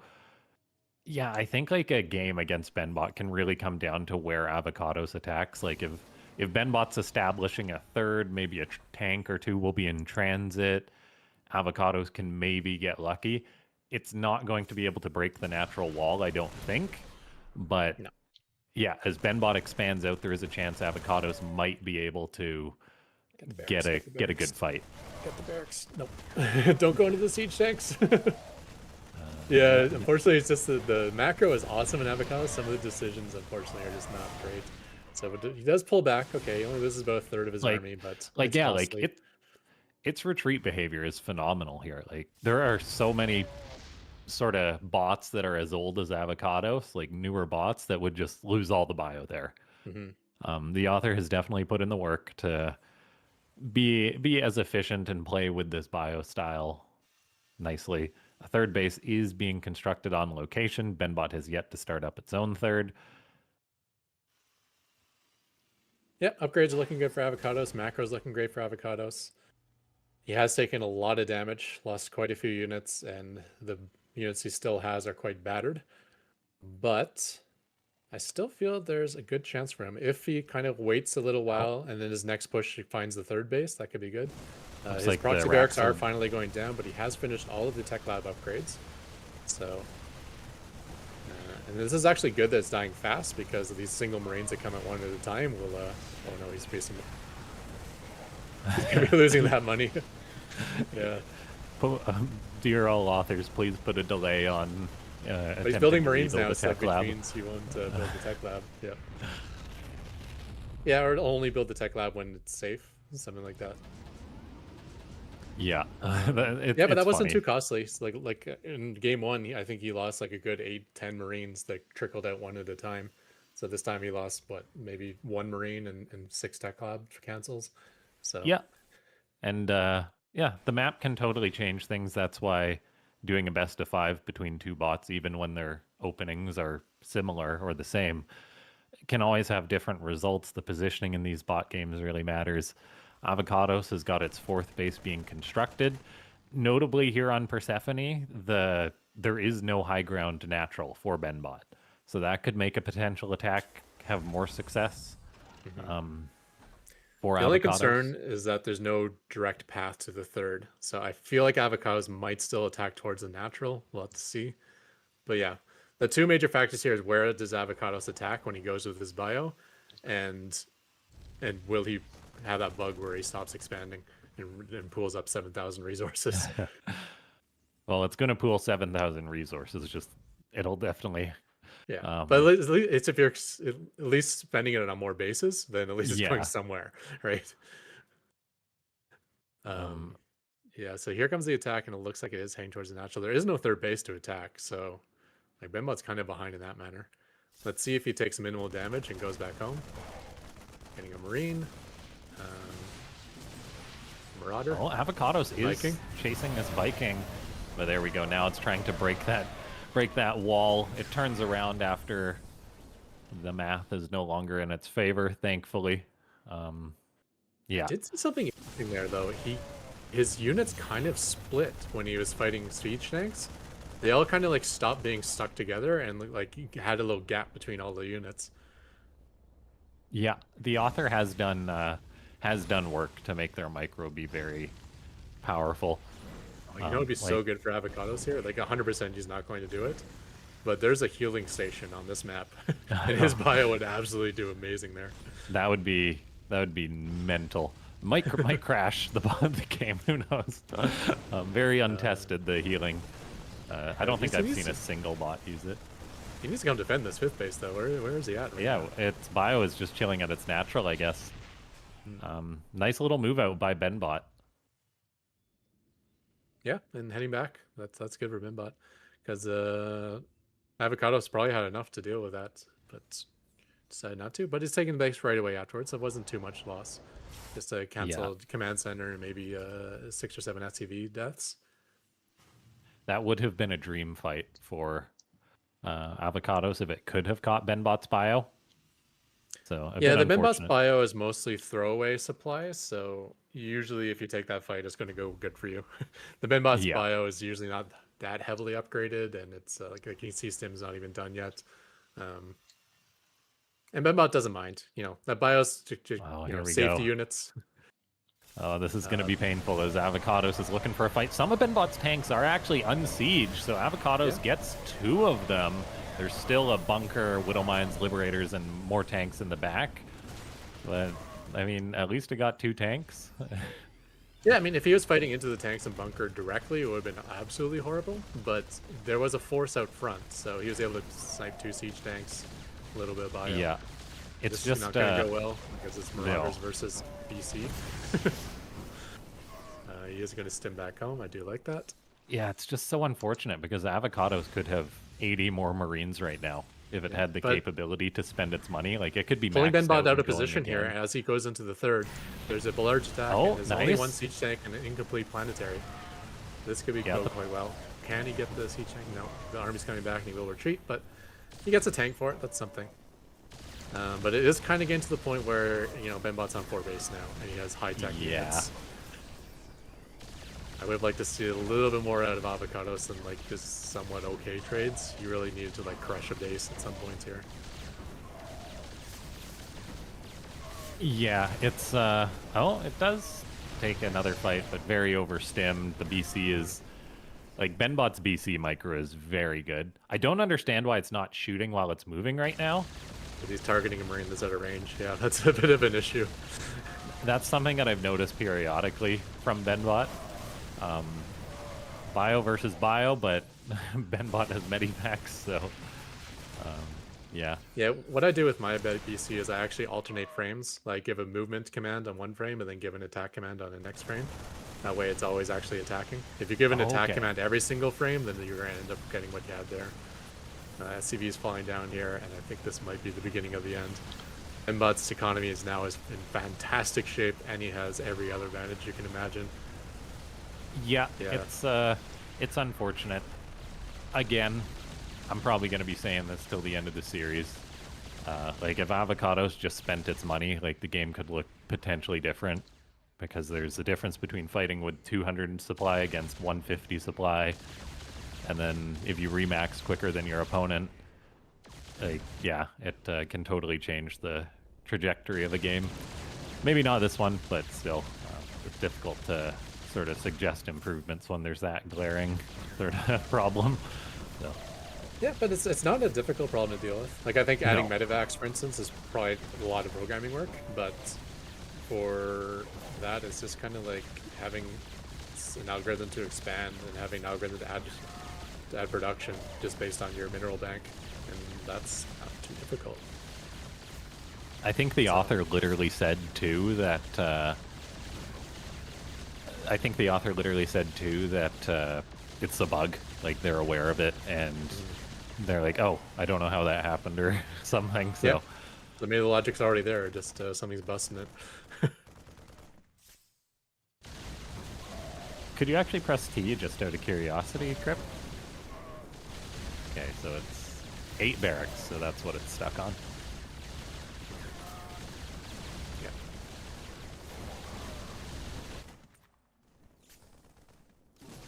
Yeah, I mean, even if the barracks part is busted, is like, why isn't he taking every expansion right now? Right? You got 6,000 Yeah. minerals. Whatever your algorithm is for taking expansions, 6,000 minerals should be definitely something you should be saying, hey, I should expand right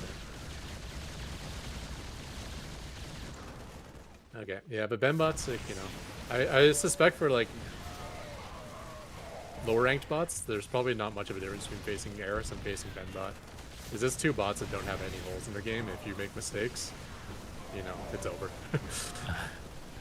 Because Yeah. Benbot's not going to do something like completely stupid and like let you back into the game. No.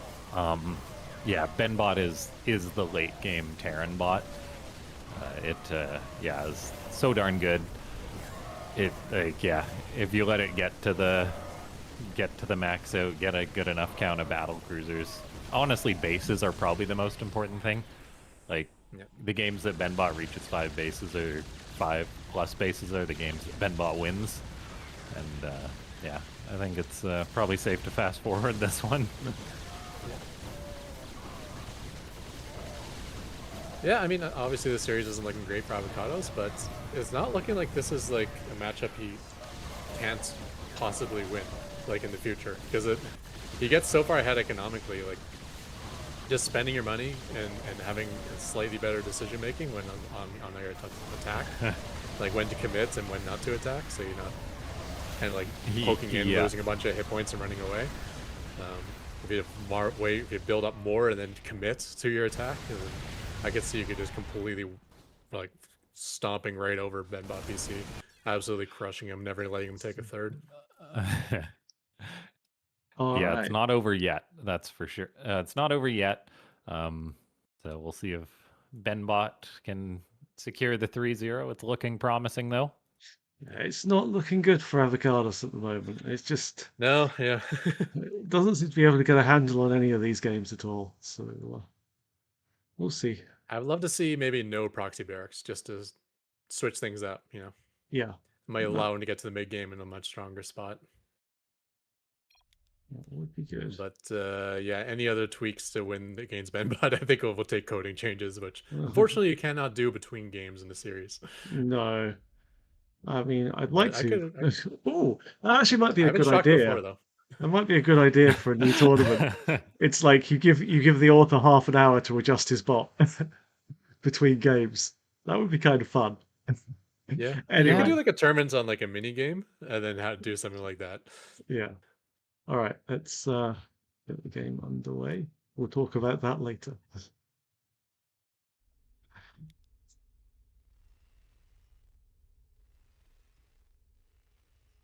Okay, so spawning up in the top left of Pylon, we have Avocados, and down in the bottom right this time we have Benbot BC. So yeah, immediately looking at the map, a couple of things I'm noticing here is that I think Avocados might pass by Benbot's third on a map like this, so that's good. The other thing I'm seeing is Avocados is not doing the proxy racks this time, and I like that as well. So a couple of features right away that I think will give Avocados a fighting chance here. And that makes me happy because it was looking pretty one-sided up until this point, so now all of a sudden I'm a little more confident for Avocados to have a fighting hope. Yeah, changing things up is definitely a good plan. If you want an interesting, well, I'll say read, check out Avocados.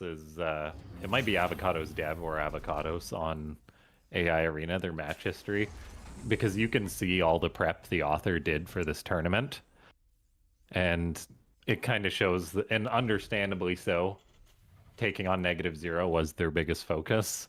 So you can kind of see, there's a ton of games against -0, a few games requested against Benbot, and a few games requested against like Eris and Zozo, depending on who made it through the bracket.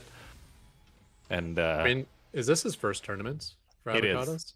Yeah. So in his very first tournament, he beat the #1 bot on the ladder. Like, as far as I considered, he's already won. Oh yeah, like he may not win this tournament, but like that is a victory in itself. I don't think any bot has ever come close to doing something like that in the first tournament.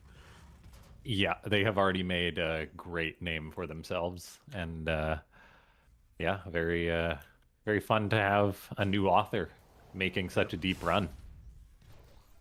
Yeah, like I'm seeing on your channel a bunch of new bots there, like doing good matches against some of the top ones on the ladder. In this tournament itself, we've had some really cool bots. So yeah, I'm kind of excited to get back into the scene a little bit to see what happens. Well, I have a feeling I throw my bot on the ladder, I don't even. I may not even be in Division 1 anymore. There's some new bots here. They're doing really, really well. We're all waiting for the return of Ketrock bot. So honestly, I think I could throw him on the ladder right now. I think I fixed everything over Christmas break. I was waiting to like update the framework, and then I ran out of time. That reminds me, I gotta put my crappy bot back on the ladder. Yeah, yeah. I mean, nowadays with AI, I mean, you could probably get your bot going pretty well. Well, that's exactly how I did it. I am not a programmer, so I spent like Yeah. time using AI. It's I'm interesting to currently see. I'm doing projects where I'm coding languages I don't even know, but because of AI, I can do it. So it's pretty cool. Oh, It does cool. help to be a programmer in general, so I can help with like I can visualize like the design and the layout, and I can kind of help with the bugs. But I'm really putting all the majority of the work into the agents, just letting them do all the coding. Oh, Yeah, this is cool. gonna be the problem for not doing the proxy, I guess, because there is the bunker contain, and will Avocados be smart enough not to walk units into it? It's pretty darn smart, like knowing when to retreat. We Yep, see it's he's got not. this desire to mine on the low ground though, and Yeah, but that's fine. I mean, he's not rebuilding the barracks on low ground. His Marines are not walking into the bunker range, but his Marines are fighting the Marines of Benbot, BC when they poke out front. So I yeah, it's like got a really everything in nice that supply decision. Yeah. already. As long as it breaks this bunker prior to Benbot getting a tank up with it, which Benbot has had an adjustment lately, I believe anyway, in that it doesn't rush the tank quickly. It goes for a Widow Mine before the tank these days. I'm not sure what's... Oh, there's actually a tank there right now. Okay, that's not good. I don't mind that either, though. Honestly, like I'd rather him go against a tank with stim than go against no tank before stim. Especially if he's kind of separating his units, like I saw in that one battle. This is a kind of weird thing that Avocados does, like how he's throwing his bio in the back of his base. It's not Yeah, so useful there. You kind of wanted a little bit more, like hanging out at your ramp or something. it's like the author's afraid to let him out of the house. He doesn't want him to run wild, so he just tucks him in the back. And now these distance mining workers are Yeah, not good. this Yeah. is the power of Benbot's bunker contain. It's almost the great filter for newer and lower level bots. But here we have Avocados This is enough. ready to move out and try and break this. We'll see. Yeah, do it. Go for it. Go for it. The time is now. It might be like, yeah, I'm not sure what's making it not want to move out. Yeah, but he's just losing so many SCVs to this point where Yeah. I feel like it's already been too much. How many SCVs have died so far? Can we do a Shift control L. R? 16. Yeesh. At the start of the game. No in-base command center either. So he really needs to break out and do it soon. But he's spending all his money replacing SCVs that are dying. Yeah, it's this is the power of Benbot's bunker contain. Avocados is moving down the ramp, but Not enough. it just sacrifices one Marine, so. He can break out with this. He can Oh, definitely do okay, it. now it's being spurred forward by that Marine of Benbot. Gets the bunker tank and it's cleaned up. Yeah. Yeah, that's what I'm saying. Like, Stim is better than siege tanks.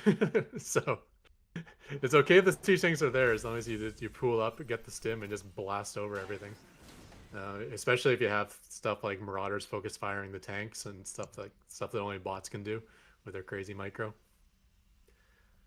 But unfortunately, we have a 2-base Benbot BC versus a 1-base Avocados. So the one thing that Yeah. Avocados was dominant in was its economy, and it doesn't have that this match. Yeah, it's quite unfortunate, but we'll see. It's going for a Hail Mary attack. What does Benbot have on its side of the map? I guarantee you there's a bunker and a Widow Mine. Okay, 2 tanks, a Liberator, and a 3rd tank on the way. Yeah. Oh, 2 Widow Mines, actually. These Marines are full hit points, so the army looks a little stronger than it actually is. Usually he's all busted up when he comes in, but it's still not nearly enough to get through here. No, this is how Benbot thrives. It forces its opponent into bad fights, and that's how it gains its efficiency to win games. Yeah, it means we're probably going to have a Benbot versus Eris finals, which I don't think we've ever had before. Yeah, maybe it's slightly before your time, but those two have battled for years, and it's always been good matchups. Even when it's gotten to the point where like Raph's bot was stronger than Blasier's bot, its Benbot would still come out and make really good matches of it. Yeah, I don't doubt that. Back in the days of Spiny versus Benbot, which was Raph's bot back in the day. But yeah, I'd say of recent years, Eris has kind of pulled away as like the clearly much stronger bot, but Benbot's closing that gap.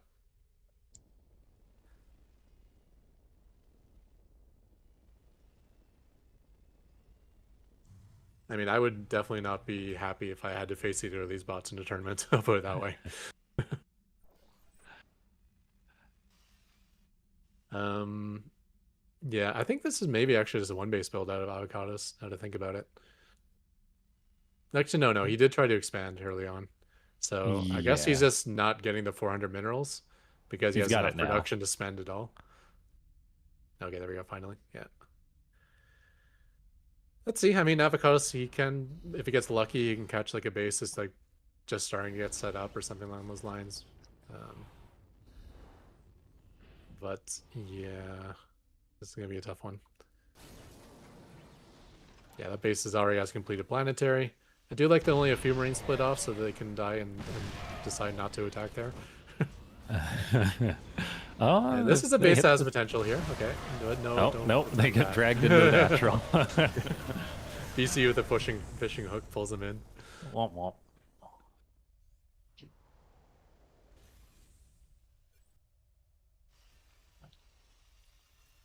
Yeah, a bit of a slow death for our new hero Avocados, but an incredible tournament run, taking down -0, really showing us that it's a bot to watch. I think the author seems to have a great mindset as far as developing their bot goes, and we'll watch its career with great interest. Yeah, I mean, sometimes with bots, you kind of see that like they kind of reached their full potential. Like, there's not much more they can do to improve. But on a Yeah, bot like this, like Avocados is already incredible, and there's so much more he can do to improve it. So it can go from incredible to like a real threat to win tournaments, and Yeah. maybe not with that much more work required to do so. Wow, congratulations there to Benbot BC. It is indeed his first finals against Eris. It's going to be a tough one. Um, but yeah, Avocados, again, brilliant tournament run. And we're going to be about to see him again pretty soon in the third place match. So it's going to be a fun one. Zozo against Avocados. I doubt it will be a long one, but it will be a fun one. yeah, that one will be pretty chaotic. Yeah, So we're doing Zozo versus Avocados first, or I think so, yes. okay? However, we are going to take a quick 5-minute break so I can refresh my drink and give these guys a break. So join us again in about 5 minutes. Yeah, Cool. guys, click that like button before you go get your tea, coffee, Mountain Dew, whatever it is. We'll- We make no recommendations here. Other brands are available. yeah, we need a sponsorship of. Exactly. All right. We'll be back in 5 minutes, guys.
All right, welcome back, everyone.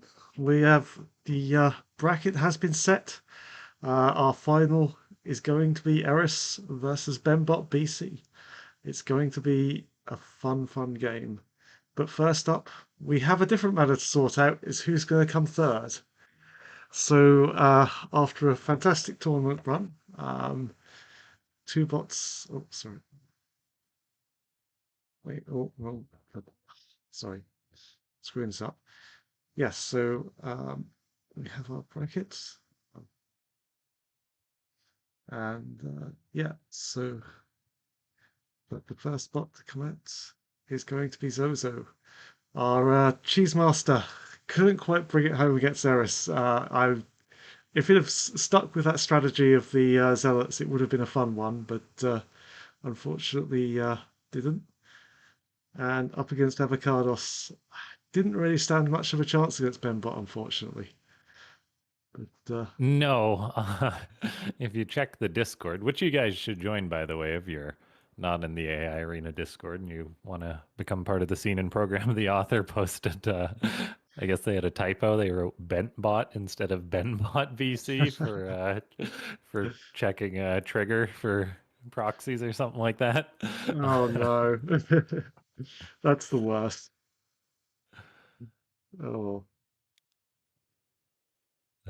Yeah, Benbot's evil persona, Benbot BC. Benbot, Benbot BC. All right, let's Sounds like it's buggy persona. yeah. It's like once you have too many bugs, you become bent spot. All right, let's take a look at the first game. Okay, so spawning up in the top left-hand corner of Persephone, we have the red Terran Avocados. Down in the bottom left, we have the blue Protoss Zozo already sending out a probe. And this could be an interesting match. I think Zozo is probably the clear favorite, but I mean, building a bunch of early bio is a good way to kill cheese, and we do know Zozo loves his cheese, so we'll have to see. Actually, two SCVs heading out as well, Cool. so is it going to be dual cheese? We'll have to see that as well. Oh, Zozo's Probe. probe, ever the villain, chasing the SCVs. Oh my goodness. What Okay, is going on here? it does have a. Okay. Oh no. Unfortunately, Terran is very vulnerable to just a flat out probe rush. If you don't get an instant wall off, then you have to mix repair with mining with fighting to deal with that shield regen. And yeah, I don't think Avocados is going to have this sort of defense. It's a very high level defense. Okay, here we go. First fight is looking okay. Not much in the way of mineral walking actually for Avocados. He is pulling back his injured workers, but huge fight advantage for Zozo, and Zozo can also regenerate shields. As you can see, all those probes are kind of hanging back a little bit with 0 shields. They'll join the fight once they've regenerated. Yeah, And, Zozo yeah, is just a killer. And This Avocados was has Zozo's no bread and money. butter when he first joined the ladder. I think he got to like number 3 on the ladder with just probe rush, and it's he made a lot of enemies early on. We'll put it that way. We did get those barracks done, but There is a marine building. Oh no, the SCV. That one probe is able to destroy all hope by killing the last 2 SCVs. And on top of this probe rush, Zozo also has the best probe defense in the world, so it's not like that marine did actually do anything.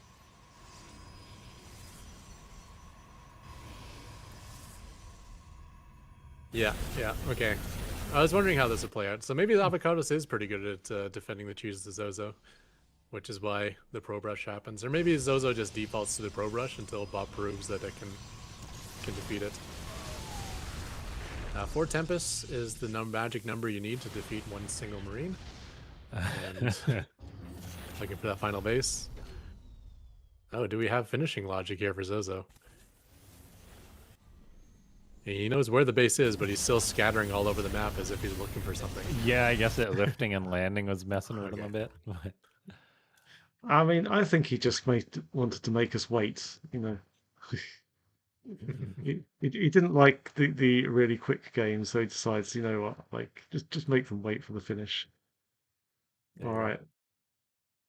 Well, that was a bit of an anticlimactic quick game. So let's have a look at game 2, see if we can pack any more action into that one.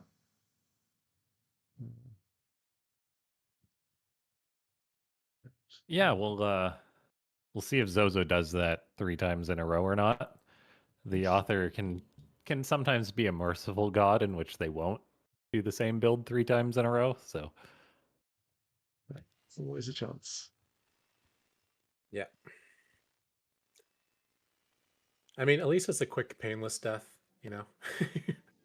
Sometimes we'll see bots play with their food for a really long time. So it's like, no, if I can have a quick victory, let's just quickly go do it. We do have the probe going across the map this time. We don't have the proxy out of Avocados.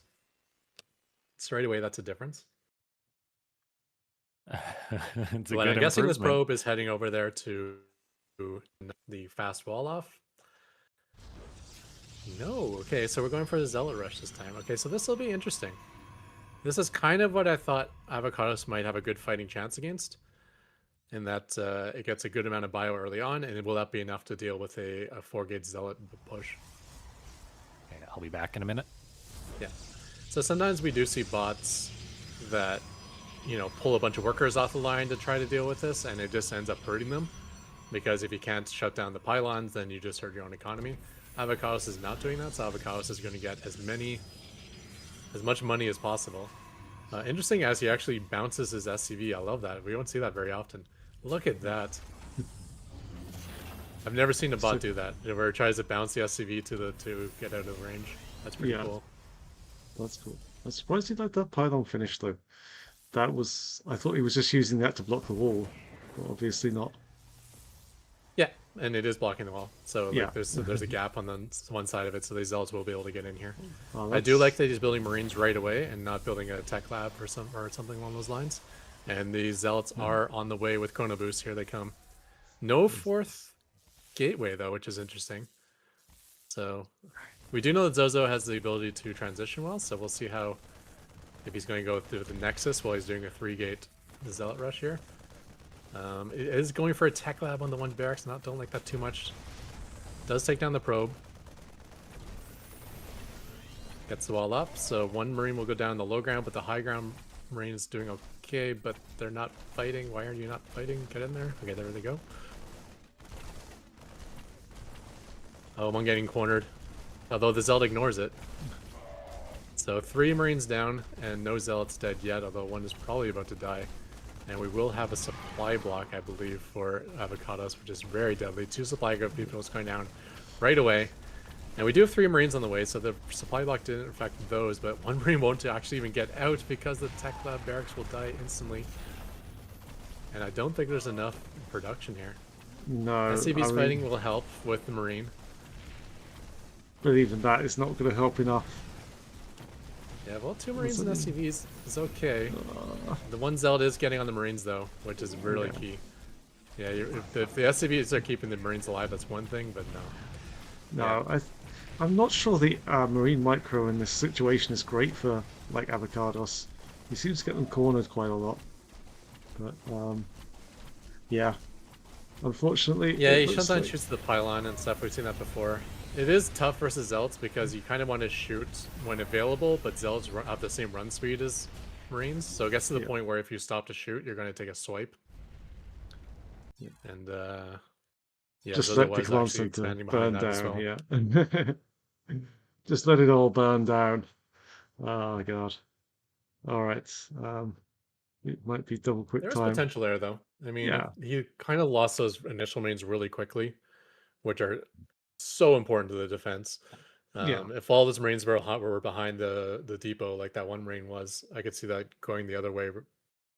So yeah, definitely. You know, there's once you get up to, like, say 4 Marines, those Zealots die pretty quick. Yeah. And if you're cutting backwards towards your own SCVs, then the SCVs will join the fight. There's potential for that to work. Yeah. Right. Well, just wait for Laughing Games to come back. I think he said he should be back in a couple of minutes. Or do we want to start the game? Up to you. Yeah, let's hop right into it. Yeah. Oh, Get to the finals we all want to see. Yeah. I'm guessing this might be a quick best of 5. So. Yeah, it's not going to be the longest one. No, it was never going to be the longest one, to be fair. So, all right, let's have a look. I mean, there's so many bots that like to early expand or go straight into mech. So Yeah, Avocados does have the advantage of building early bio. Uh, it's it's still yeah. hard to hold a proxy 4 gate, but at least he has the right weapons. And this time he's sending out 3 SCVs, so this might be like It's a, game 1 versus yeah, whoever he it's was a facing different last time. build, but like, I wonder if Zozo will try a macro build. I know he's tried a lot more macro builds in this tournament than I've ever seen from him before. So, you know, if he tries to be merciful and tries a macro build, there is that chance there. Well, if he's macroing, then he's sending Yes. out 2 scout probes, which I don't think is his Oh no, plan. that's not macro. Uh, he's Although, proxying inside the base. Avocados has no idea because that's outside of his vision range, and he's this just could, throwing down his 3 gateways across his 3 barracks across the map. yeah, this could get interesting. This could be in some base trade situation here. But uh, Yeah, I mean, it takes time for those gateways to start. Let's see if he reacts to the yeah. gateways at all. Nope. And I actually Oh, like that for this. Avocados that he's not reacting at all. Like, basically, throw away your main base is the way I think you should do it. Um, Yeah, mine as much minerals as you can, and spend your money on getting your own bio across on the other side of the map. yeah. Because if you can counterattack right away, you could turn this into an interesting base trade. Oh, definitely. Yeah, And Marines because if he was versus pulling workers right Zealots. now, then he wouldn't be able to afford to build the marines and stuff. Yeah, yeah, yeah. But Marines versus Zealots is going to be He is picking off not the only probes good as for well, which Marines. is Yeah, nice. Did I miss? yeah. So we're 2-0 here for Zozo. If you want Sorry, to update that. I'm the thing. But Yeah, Zozo is trying different builds every time. This time he's doing a Zealot Rush, but we do have the proxy barracks up on the other side. And no interruption on the mining thus far, so Avocados will be able to get out some bio before his main base gets ravaged. And see if we can turn this into interesting base trade or something. Okay, first Zealots are out now. And SCVs may be able to hold off the first 2, but that's probably going to be it for them after that. And even with Yeah, the that positioning is not depot, great. yeah. Um, But yes. yeah. Yeah. So that will be it. But he has 5 Marines going into the enemy base here. Zozo has really nice probe micro. Let's see if he can kill 5 Marines, though. That's quite the ask. We could. Oh, yeah, the nice cornering, though. The Marines splitting off, but trapping themselves, and Zozo's probes are actually going to kill all these Marines. Yeah, yeah. I had a feeling 5 wouldn't be enough against Zozo's micro. But it does mean that Avocados will probably survive to the 10-minute mark, because he's interrupted Zozo's economy enough that Zozo's going to take a while to finish this game. Yeah. Well, we have our third place winner, Zozo. Always a strong contender in these tournaments, and now able to, even if they aren't able to make their way to the finals, they seem to do well in the third place match. And so well done. yeah. Just making us wait for a Phoenix to come all the way across the map.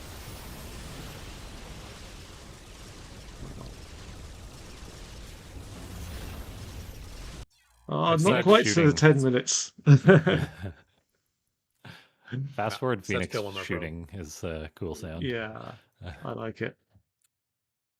If All Zozo right, actually had to push out to win, it would have worked. But the Phoenix ended the game early. yeah. No, unfortunately, it didn't quite survive to the 10-minute mark. And in double quick time, we have our third place playoff. I think that's the fastest best of 5 we've ever had. So, Except um, for like the previous 40 series of Zozo. yeah, Zozo was known fair. for being the one. Yeah, It's like, well, it's gonna be a long cast tonight. Oh, never mind, Zozo's playing, so we got a quick yeah. best of 3. All right, we have reached that point, everyone. It is the moment you've all been waiting for. Benbot BC in his first final up against the master, the grand champion, Eris. Who do you think's going to Um, Eris. win? Yeah. Yeah, I don't think Benbot has closed the gap enough yet, but he is definitely closing the gap between himself and like the very very top of the tippy top of the ladder bots. yeah. He's getting better all the time. It's something that's Yeah. constantly amazed me about Bosnia and how he works on Benbot BC is he's, for years and years and years, he's just always constantly improving.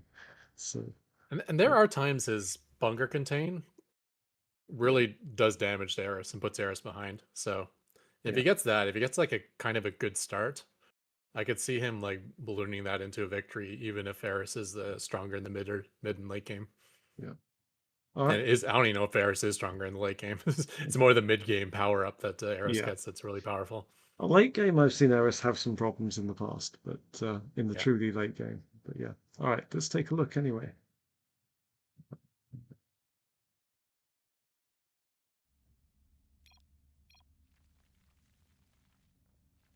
Okay, so spawning up in the top right hand corner of this finals, we have the red Zerg Eris, a consistent number 1 or number 2 bot on the ladder. Meanwhile, down in the bottom left, we have the currently the best Terran bot on the ladder. It is Benbot BC. So 2 bots that shouldn't be too much of a surprise are in the finals. Maybe Benbot a little bit, as there's a couple other strong bots that he got to avoid, but he is throwing down that proxy barracks. I do like his committal to this. He gets down nice and early. Allows to get a bunker down early as well. And we'll see if Eris can scout it or not. Eris is already looking around, see if he can find it. See if he can keep an eye on bunker. Yeah, Benbot's proxy barracks has had arguably too much success against Eris, so I believe Eris's author has actually put in some counter work to the proxy. But we'll see. Benbot can, of course, always have been tweaked too.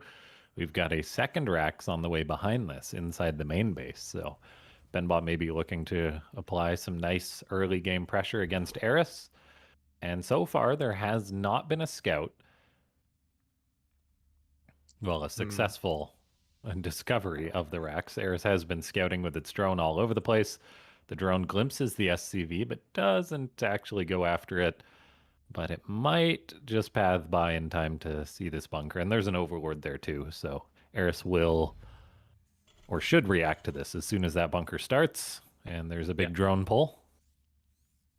But not necessarily bad for Benbot. I mean, this drone pull is costly. We'll end up getting the SCV before canceling the bunker, which is key as well. Yeah, Benbot might send out another SCV to reinforce this, but I honestly think that that's probably the next step in the meta of this build between these two. If Benbot had, say, mineral walked that SCV to safety, it could have potentially gone back and finished the bunker once the Marines were there to escort it. Instead, we've got the 2 Marines just looking to pick off an Overlord, and that would be a very nice pick-off in a situation like this so early on. Eris would be supply blocked for quite a while, and it will be. Benbot then decides to plant the bunker a little further back, which I definitely enjoy.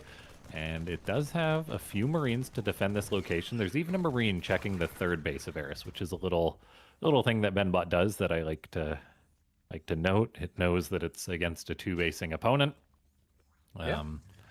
Yeah. And this is a great stall tactic here. Not only does this keep Benbot kind of safe on his side of the map, which is a little bit vulnerable to Ling run by, but it keeps tabs on Eris. Eris is now not able to take a 3rd base. He's not able to spread creep. And that takes a little bit of effort to break through. Like 4 Marines in a bunker and an SCV, that's not just like 6 Lings and you break through that. That takes a little more commitment. And going right away for that creep tumor and instantly getting it lost. Quite nice. Yeah. Eris builds 9 drones at a time as well. That was, I believe, solely because it was supply blocked. So that's quite nice for Benbot. The Widow Mines rolling on up. The Marauder being present too will help solidify this containment.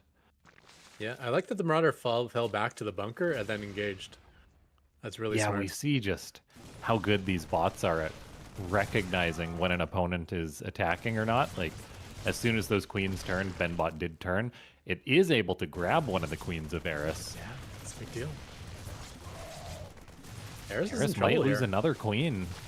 4 roaches are about to pop, but they immediately morph into Ravagers, so they abandon the queen. That queen gets killed, and now there's a Ravager even fighting a Marauder. Those Ravagers are about to pop out, so the Marauder will not have a good time, but this is something that Benbot wants to drag out as long as possible. Unfortunately, the Widowmine is killed by a Corrosive Bile. and the corrosive bile also hit the bunker while hitting the widow mine. So it's not like the widow mine even stalled any damage there. Benbot's trying to repair the bunker, but 4 Ravagers can out-damage 1 SCV. Now there's even 5 Ravagers, so the Marines will have to retreat. Now the bunker's gone. Yeah, looks like they'll keep tabs on the front line here. They should be able to dodge the biles pretty well. Maybe we'll get a little damage when we get back home, but... Getting a little messy. Eris has got a ton of Roaches and Ravagers now crossing the map. Benbot, yeah, it's still producing little bits of bio, but it's going to lose pretty much all its units. And so Benbot better pray it's got a bunker and some tanks back at home. He definitely has a wall in the bunker. I'm not sure about the siege tank. He has 1 siege tank. Okay, not too bad. And all in all, not too shabby for Benbot. I mean, obviously, Eris's economy is a little bit stronger at the moment, but he took losses in that defense. He lost an Overlord, he lost 2 Queens. Yeah, the Queens and the Overlord are definitely pricey losses. Now, we've got Corrosive Biles being dropped on this bunker. The SCV does avoid the Corrosive Bile, which is nice. The bunker barely stays alive. I'm sure the next round of Corrosive Biles should get it. But Eris actually goes for the tank and kills the tank. That is quite nice for the Zerg bot. Fortunately, Benbot has got these 2 Marauders putting in work. They're able to kill off 1 Roach. They get a second one. And if they can pop off that injured Ravager in the red, that would be ideal. But Eris is making a little bit of ground here. Another tank pops out. Looks like one of the Ravagers goes down. Tank finishes off the second one. No repair, though, so the tank does go down. Eris is picking off some high-tech units and keeping the pressure on while macroing behind this. Yeah, that wall actually hurt Benbot BC. Those Marauders should have been able to get off like lots of good shots while those Biles are coming in, but blocked by their own wall kind of hurt them. And they don't have the ability to jump into bunkers either. I think by the way that Benbot's coded it, his bunkers are purely for Marines only. Yeah, which it makes sense to try and save the Marines, but at the same time, if the Marauders have the +1 range from the bunker, then they actually outrange Ravagers, don't they? Yeah, it's hard to outrange Biles, but the they Biles, certainly like, can't step in and attack, yeah. The base attacks, yeah. I'm just wondering maybe there would be room there for like popping in the bunker, firing off a shot if the Ravager's in range or something. Yeah, you can even dance in and out of the bunker to dodge the projectiles of the Ravagers. Yeah, I'm curious. Like, there's so much like potential refinement and nuance to this early game opening of a Benbot and Eris in the finals here. Like, there's so many little tweaks that could be done with the bunker timing, with the response from Eris, the counter attack, the defense from Benbot. It really just shows how far you can take these bot games. Now we've got Eris stepping out again. Yeah. Like, when defending against Ravager Rush, you can even keep your siege tank unsieged. That's usually the better way to do it, because that way you won't get hit by Biles. And tanks do pretty good damage when regular mode as well. Well, yeah, like, because for auto attacks, we also have mutas on the way for Eris, which is important here, guys. Eris's mutas have been probably the biggest area of improvement the bot has received in recent time. The authors created, oh gosh, what was it? Who, why, what? I can't remember which one it is. But they created a specific just mutabot. That micro is in Eris too. And now Benbot is really struggling here against mutas at this timing after being harassed by Ravagers. Yeah, fantastic damage being done here. Marines getting into the main base, trying to push it away, but that's all they're going to be able to do. And mutas have that incredible regen rate of their health, so they'll be back to full health in no time, and now able to fall over to the third base and harass there, denying a gas geyser, killing an SCV. And yeah, Benbot is like mostly siege tanks and planetaries right now, so even these Marines, if you wanted to fight them straight up, you probably could and just like dust the space. This is not looking good for Benbot. No, you need I think you need a Viking or two here to like sort of play in and out of a turret just to zone the mutas out properly, because you're never going to catch and kill them as a Terran, right? No. Thor is always a good weapon because they have that really long attack range and the bonus damage and splash damage. But Yeah, we see Yeah, the no armory, so- padding on Eris's mutas. Like, they're just so darn good bouncing around the bases. Benbot doesn't have a turret at the third, doesn't have enough turrets in the main. The tank may fall, and it does. Yeah, Eris's mutas are just so strong for a relatively small commitment. Like, these things have already paid for themselves. The Zerg is maxed out behind this. Benbot's in a world of trouble. Yeah, and meanwhile on the other side of the map we have a mini map that's half purple and a 5 base Zerg at the moment. And those Ravagers are still alive too, so they can still get their infinite value with Ravager Biles as well. A couple missile turrets have made their way up, so it's a little bit more trouble in the main base here. These mutas are actually dying. Funny how he wasn't afraid of a handful of Marines. Or he was afraid of a handful of Marines, but not afraid of double missile turret. Yeah, we do have Benbot with a decent chunk of bio helping zone out this Zerg force. I'm not sure if Eris has all its supply on the front right now, but there's no tank to defend this planetary. There's 37 SCVs on 3 bases against a 6-base Eris, 93 workers. Yeah. All the SCVs dead, the third planetaries under threat as well. No more repair coming in. Yeah, it's been really difficult for Benbot to get to a comfortable late game against Eris ever since the author of Eris put in the counter work to the proxy, because like it was always like Benbot gets ahead, Mac from the bunker contain proxies. Yeah, I wanted to talk about that. Up. The most interesting part of that defense, like I think after the defense it kind of looked fine for both bots, but Eris went hyper aggressive afterwards and really made good use of those Ravagers. So the Ravagers were used to break out of the bunker contain, but then he goes across the map, it gets so much value on the other side as well. And that just gave him such a gigantic lead that, you know, honestly, like, Mutas won the game, but the follow-up could have been anything, and he would have won the game. Those Ravagers getting such a big lead on Benbot BC. Benbot BC, though, still has this nice defensive setup. I think he'll be able to hold this attack, or maybe not. It's not, there's just 5 Marines in a siege tank, now to think about it. So he'll probably be able to break through this here. Siege tank does go down. SCVs are dying. Repair attempt. I think the Widow Mines might be the low-hanging fruit for Benbot. Like, they're nice, but I'm not sure if they're worth it. Like, we saw one get corrosive biled on the other side of the map. It didn't do a thing. They didn't really help against the Ravager counter.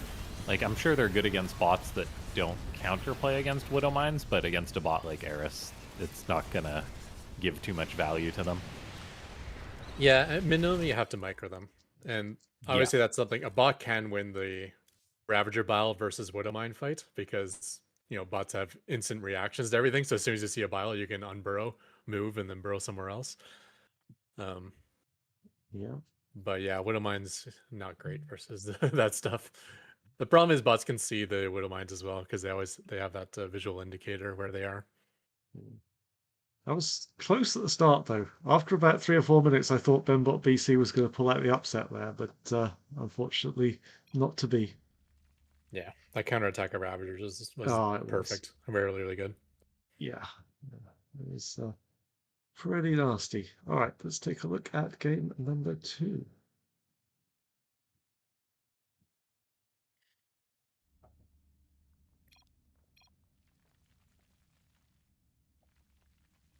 Yep, so once again, we are on torches. We have Eris spawning in the top right-hand corner of the map, and with the vertical spawns, we have Benbot in the bottom right-hand corner. There is a ramp entrance, I believe, on this map, so a little bit more difficult to contain with a bunker if that's the plan for Benbot BC. I know Benbot's not a bot that has many cheese builds first per se, but I would like to see against Eris if he just kind of maybe throws back to some old school things like rushing out of BC as fast as possible. You know, I bet he still has some of this stuff still coded in his bot, just for some deviation. Yeah, deviation could be something that Benbot leans more into, as you're definitely right. Like, Benbot just goes for, like, it's either bunker contain or just regular old macro. which I guess is just how the author likes to play it out. It's how we've got this gradual improvement.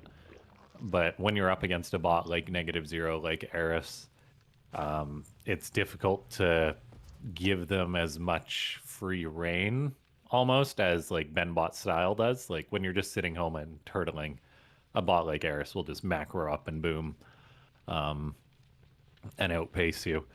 So yeah, maybe some more cheese, something like that could be strong. Even more cheesy macro, to be honest. Like the third base for Benbot in that game was quite late because it was struggling to deal with the Ravager counterattack, but it's like maybe there's more wiggle room there as far as like cheese, as far as like being greedy goes for Benbot, because that's one of the ways you can beat a bot like Eris. Now, we've got the drone pull. SCV probably will die again, which is unfortunate because it means the bunker won't get up, and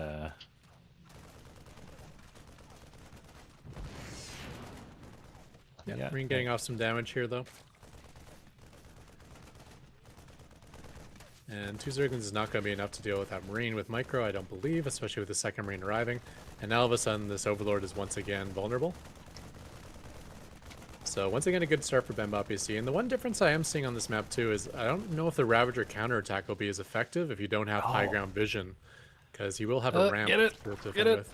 Yeah, Okay, good. it does go down. And there's a low ground bunker to keep an eye on things. I love how far back that bunker is. So if the Ravagers want to step forward to bile, they will be within vision. I do enjoy that. That the follow-up bunker is so far back. Now, I'm not sure if Benbot went for a second Rax this game either. It might be at the natural base. We could take a peek on... Okay, no, it's a factory. So that is a variation. Benbot in game number 1 did go for a extra racks in the main to have more bio. Whereas this game, maybe the command center is a little bit quicker as a result. So that's an adjustment, and clearly game number 1 didn't work out, so I welcome it. Mm-hmm. Yeah, I'm cautiously optimistic here for Benbot this game. I love, like, I wouldn't place that bunker anywhere else. I think that's absolutely perfectly placed. So I think once again it's going to take the Ravagers to break out. Doesn't get the creep tumor kill that time, so. Yeah. I do like the Marine moving forward as well to zone some of these units out. In comes the Widow Mine, probably just going to get biled and killed. Yeah. And it's gone. At least if the Widow Mine was like a hex to the right or a hex to the north, then it burns a corrosive bile and keeps the bunker alive longer. But yeah, the Widow Mine not really helping much. And I was wrong. Those biles can be shot from the high ground, so I thought you'd have to step into vision range at least to shoot the biles, but okay, yeah, so even if they do, they just pull right back, and Benbot. Yeah, but then those forward scattered. Marines can get a shot off, so at least they're taking damage during this time. But this is where I think things will go better for Benbot, is that now this high ground at the ramp is going to be favored. No, yes, Overlord. Man, Eris thinks of everything. I didn't think there'd be an Overlord there because I didn't see an Overlord in game 1. Yeah, so he's got a spotter, so this ramp means nothing in terms of defense. Those Marines will get home in time to hop in the bunker. If this so that's tank dies, that's going to be really painful. Corrosive biles are going down on the tank, and it's dead. That's not good. But he did take a couple of Marines in the bunker this time. That's something he didn't have prior. Yeah, repair going down on the bunker. It barely stays alive, but 5 SCVs can heal it up quite nicely. Benbot does have counter behavior to pull the SCVs out of the corrosive bile, but it's still not enough. Widowmine Burrows will get a shot off and almost kill 2 roaches. Bunker is able to finish them off as well. Eris, though, can keep pushing here. That Overlord is so important. And with that bunker down, the Overlord can now give vision to the all the rest of the structures on that wall. And I think this might... I was hoping this week go better for Benbot. This is going to go so much worse. These Ravagers are going to get so much value. Auto turret does pick off a Ravager, but like, yeah, the losses are already so huge for Benbot. Like, this many bunkers, the tank, the supply depots are not cheap.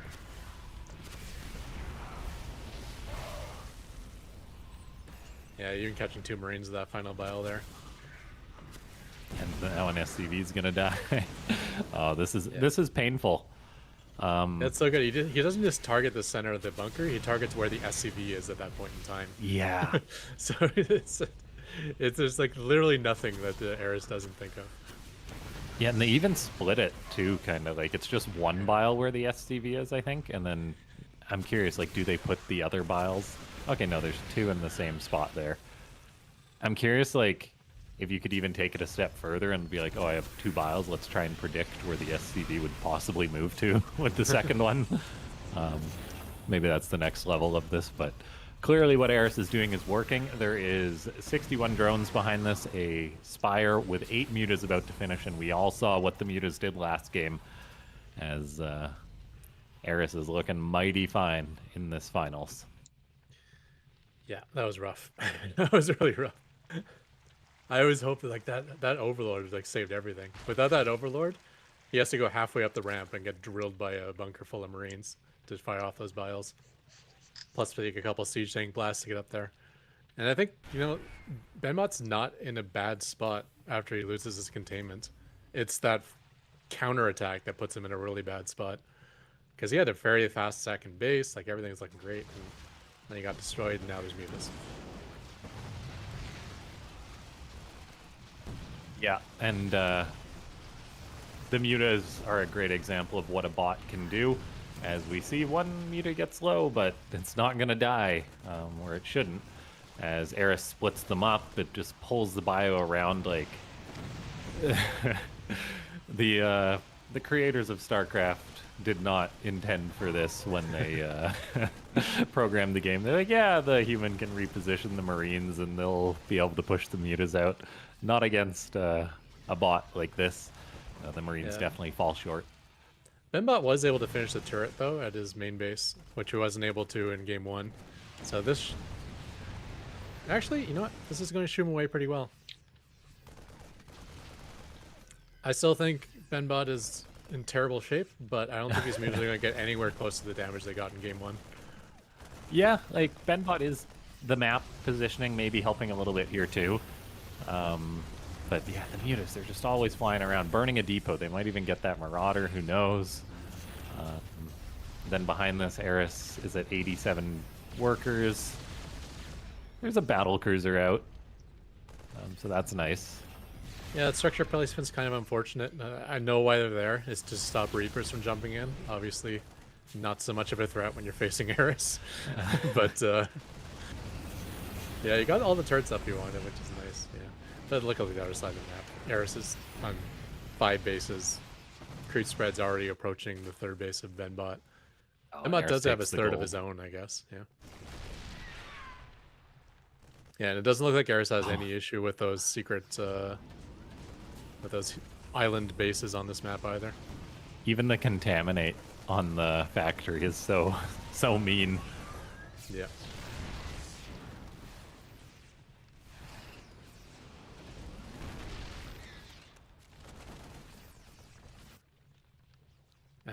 That's something Kenny Nana should have added to his bot. You know, he always has like a million overseers poking forward. Imagine if they're contaminating everything they spotted as well. I do like the Viking to help zone the mutas. The problem is the mutas are not the main threat anymore. Eris is maxed out with Roach. It's got Infestors. There's probably some Hydras in the mix there too.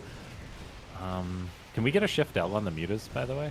Let's go to curiosity. 1 muta has died. Yeah. And they're still finding damage. Finding SCVs transferring between bases.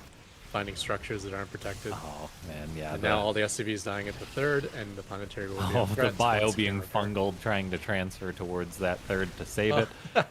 That's funny. Okay, we finally found a flaw in Eris. He biled a BC that hadn't arrived yet. So the bios landed, and then the BC arrived.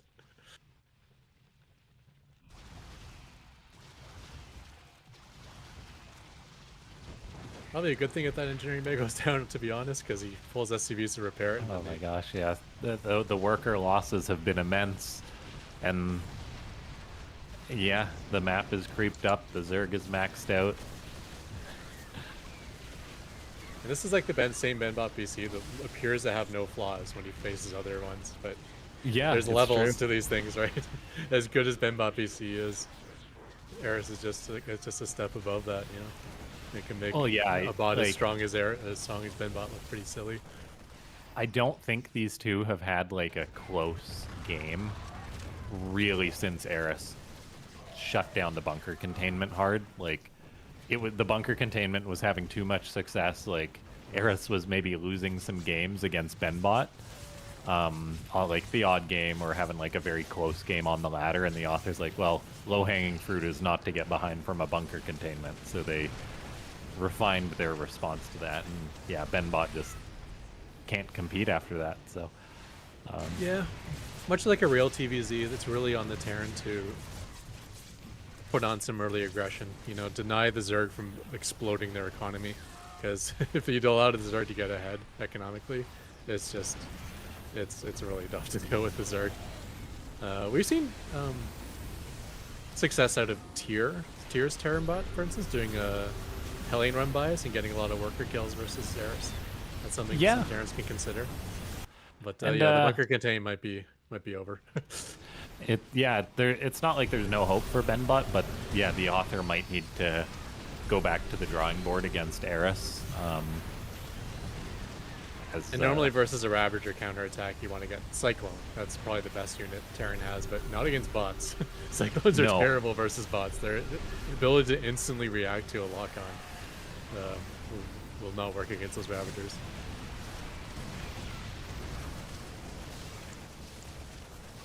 Still holding strong with that full bunkers, the Neo Steel frame, but yeah, that finally breaks through. And that will be it, as the entirely purple map will go for another victory for Eris. Literally creep spread everywhere except for the main and the natural. Wow. Yeah, that's a crazy, crazy creep spread there. That actually reminds me of one of the old bots we used to have on the ladder called Perfect Split. I don't know if that's before your time, Ketro. Definitely before your time, I think. Sorry. I remember Perfect Split, yeah. Yeah. No, he was he always made really good use of the mutas, and had them flying literally everywhere on the map, just taking out everything. It was when he actually got everything he wanted in a perfect game, it was beautiful to see. Because as a spectator, you didn't know where to look because there was literally a muta on every single square of the board, taking out some kind of unit. It's just crazy. Oh dear. Yeah, I do. mutas have that harassment potential because of their really good regeneration. Like Yeah. any damage you do to a muta is gone like within 45 seconds at most. They'll be back to full health. Yeah. Yeah, we appreciate your observing, Crypt. I know it's not easy to observe bot games. Oh, it's good. I'll get comments occasionally. I know I can observe better, but people are always like, "Oh," I had a comment the other day that was like, "Oh, why don't you observe like this YouTuber?" And I'm like, "This YouTuber doesn't cast bot games." No. All right. Well, let's see if Benbot BC can make a comeback in this series. It's going to be difficult, but I have faith. You can get one game, and maybe. I hope so too. Yeah. All right. Let's take a look.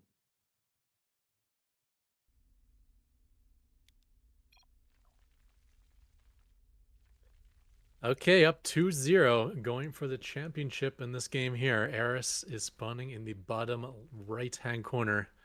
And then we got the blue Terran Benbot in the top left around Pylon LE. So another map that doesn't have a ramp at the natural, which is a friend to Ravagers, but Eris had the high ground vision anyways with Overseer, so it didn't really matter.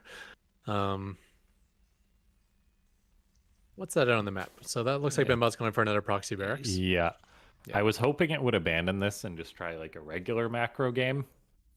Not that I think those are prone to success, but clearly the contain isn't. I think at this point it sets Benbot farther back than Eris. Yeah. I mean, definitely after the follow-up attack for sure. I kind of like some things for Benbot. I like that like 7 workers are pulled off the line to deal with the bunker that you cancel anyways. I like how it keeps the creep spread back and keeps the third base from popping up. All those things are good. It's just he needs a way to, like, if he's going to continue doing this, he needs a way to survive the Ravager counterattack somehow. Yeah. Again, like it's really interesting. Like, what if Benbot does keep the first SCV alive? Like maybe that completely changes things. If the secondary bunker goes up sooner, if it pulls the SCV back and leashes the drones a little bit. Here's the thing, though. I don't think it's luck that this SCV falls. I think the drones are specifically targeting that side. Oh of yeah, the bunker. no, they definitely do. But like, so I don't say think for that bunker will example, ever finish. say for example, the SCV pulls off the bunker while it's building, and then like falls back for a second till the Marine shows up. Yeah, Like that's something the maybe pros that do, costs Eris a couple of drones because they're trying to get the Marine or trying to get the bunker. While so there is room for this opening to be improved, and that's the difficult decision you have to make as a bot author. Nice to get on that Marine as it gets cornered. Corners the bane advantage of over the pathing. first 2 games for Eris. Yeah, so that means you might not even end up losing this Overlord this time. It is heading towards that pillar. The Marine will go to the low ground, so that's. I think it dies. Yeah, I think so. Well, if he loses vision, no, he gets it. Yeah, you're right. Couple more cells away. It was definitely close, but yeah. So that's the difficulty of being a bot off. You have to decide like, do I completely abandon this opening or something, or do I just tweak it? There's always the decision like, am I programming for this one opponent that always beats me? Or do I program for the opponents that I lose to 50% of the time? Yeah, and then you just want to do what's fun too. So the Marauder's interesting. That can get some good damage on the Ravagers as they're trying to battle out. Yeah. Yeah. I mean, if the Widowmine had micro, it'd be good as well. You could keep the Widowmine out front, so then just move it every time it gets biled. Right now, it just stays there. Fruit, right? Yeah. I mean, and it can soak up biles, which is a big thing because those are all biles that wouldn't be hitting the bunker. Like almost like what if Benbot's just, who knows what it does to Eris if Benbot just has the mine out front unburrowing and burrowing constantly. Maybe it just breaks Eris or something. And not burrowing in a place where you can share the splash damage between the bunker. I think that's definitely low hanging fruit. As far as potential improvements, the bio is doing an okay job zoning out the queens and the Ravagers, so maybe keeping this bunker alive a little bit longer. Yeah, I'd love to see the Marauders get pot shots every time the Ravager steps forward to bile. Yeah, they should be able to, but I guess it's just being grouped with the Marines, so it's not necessarily being placed out front. Yeah, because that's one of the interactions I'm curious about. Like, Ravagers and Marauders have the same range, so like who wins in a fight, like with the weapon delay and stuff like that. Oh, he has a siege tank now. Oh, but he does break through. Okay, I was about to say, like, if that could shut down the. Yeah, if Benbot falls back by this tank, it could bait Eris into some good tank shots, and we're seeing the bio doing exactly what it needs to do, buffering, but soon that bio's all going to be gone. The tank not prioritizing the injured Ravager there either. Eris transfuses too. Yeah. Oh my gosh, this bot does everything. Yeah, he got 3 Ravagers into like the deep red, and then 2 of them got repaired back to full. And this is probably looking even worse for Benbot because he committed harder to that containment, which probably means there's going to be less here at home. Yeah, that looks like one of the situations where, like, oh, maybe this works out better for Benbot. Like, Eris was being baited forward into the tank and not really a planned engagement, I guess. But now there's just so much Zerg already. The bunker, or the first bunker, falls. The Marauder actually eats quite a few shots, so it's one shot away from dying. I'm going to guess there's been a lot of battling on the ladder with this Eris versus bunker contain, because it feels like both of them have a lot of variation in their defense and their offense. There definitely was. Yeah, for the longest time, the Eris just ignored it. Like, they'd just be contained, they'd eat big losses, and then they then they'd just play the game out, and they'd still win most of the games just because of how good Eris's macro was, despite taking heavy early losses to the bunker contained. But then, like once they came about with the drone pull and more of the Ravager stuff, like it's just been Eris favored ever since. Once again, it's going to be a lot of free kills here. Even the siege tank's too far out of range, and honestly, I don't even know if you want to step it forward because these Ravagers are able to snipe tanks as well, pretty well. So yeah, it's probably the wise. Well, yeah, it's up to such a really, difficult position. choose your poison, basically. Yeah. We'll let it play out for a minute. It is the final game, so let's see it. Okay, Ravagers are pulling back. They're getting a little confused about something or other, so that does give Benbot a little bit of a grace period here. Maybe get bunker done, maybe get some bio inside the bunkers. Is it Spire again? No, Hydralisk End this time. Huh. I wonder what spurs that change.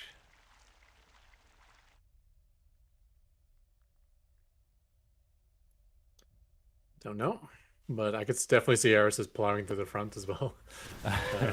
Looks like it will be trying that. So many corrosive biles on the bunker. Not quite enough to one-shot it. The Marauders are skirmishing with the Roaches, but now the Roaches have Burrow, and the Marauders are taking damage. There probably will be a Raven at some point for Benbot to reveal these units. A scan even gets dropped, allowing a few of the Roaches to be picked off, so not a terrible trade. Yeah. Yeah, some Marauders and Ravagers have the same range, but I'd still like Benbot to decide to attack rather than be afraid of them. Because when the Ravagers step forward, they're probably not there to attack, they're probably there to bile. So you can get off that one shot with the Marauder. Yeah, it's an okay trade, trading Marauder HP for Ravager HP, I think, because as a Terran, you want them gone. And if they're biling, you're not even going to take any HP damage, right? Because you can't bile and shoot at the same time. Yeah, like Benbot does a pretty good job. But I feel like they're probably coding a lot in the edge cases when it comes to this bunker contained stuff. Random Queen will die in the middle of the map as Benbot's going for a little bit of a poke forward. We do actually get a Spire just a little bit later, I think. Eris is at 83 drones, going to blow past that 90 mark. Benbot probably will be getting up a third base, getting out just its usual stuff. Raven on the way. Drilling claws, that's interesting. Yeah, I guess the other thing is Benbot might be a bot that does a little bit too much of get everything, get everything bot. I get agree, bio yeah. and all the upgrades and siege tanks, and it is kind of cool to have a bot that can do everything, but you probably don't want to be doing everything every game. I would be curious if I would be curious to see what Benbot not going for bio would look like to lean heavier into the mech. Yeah. We're just like nitpicking in details, though, because really, you got it is the details that matter when you're trying to beat someone like Eris. Oh, that was miles out. Gonna hit actually. Yikes. Oof. Okay, Widowmine's tank, Raven. It's a pretty good setup for Benbot, but there's simply so much Zerg. The repair on the bunker is keeping it alive. The tank got quite a few shots off, but nope, there is too much Zerg. And Eris is going to take the entire tournament with losing, what, one map, right, against Zozo? One map against Zozo, yeah. Well. But he did get to dodge -0, so there's that as well. It's true. Avocados causing that one.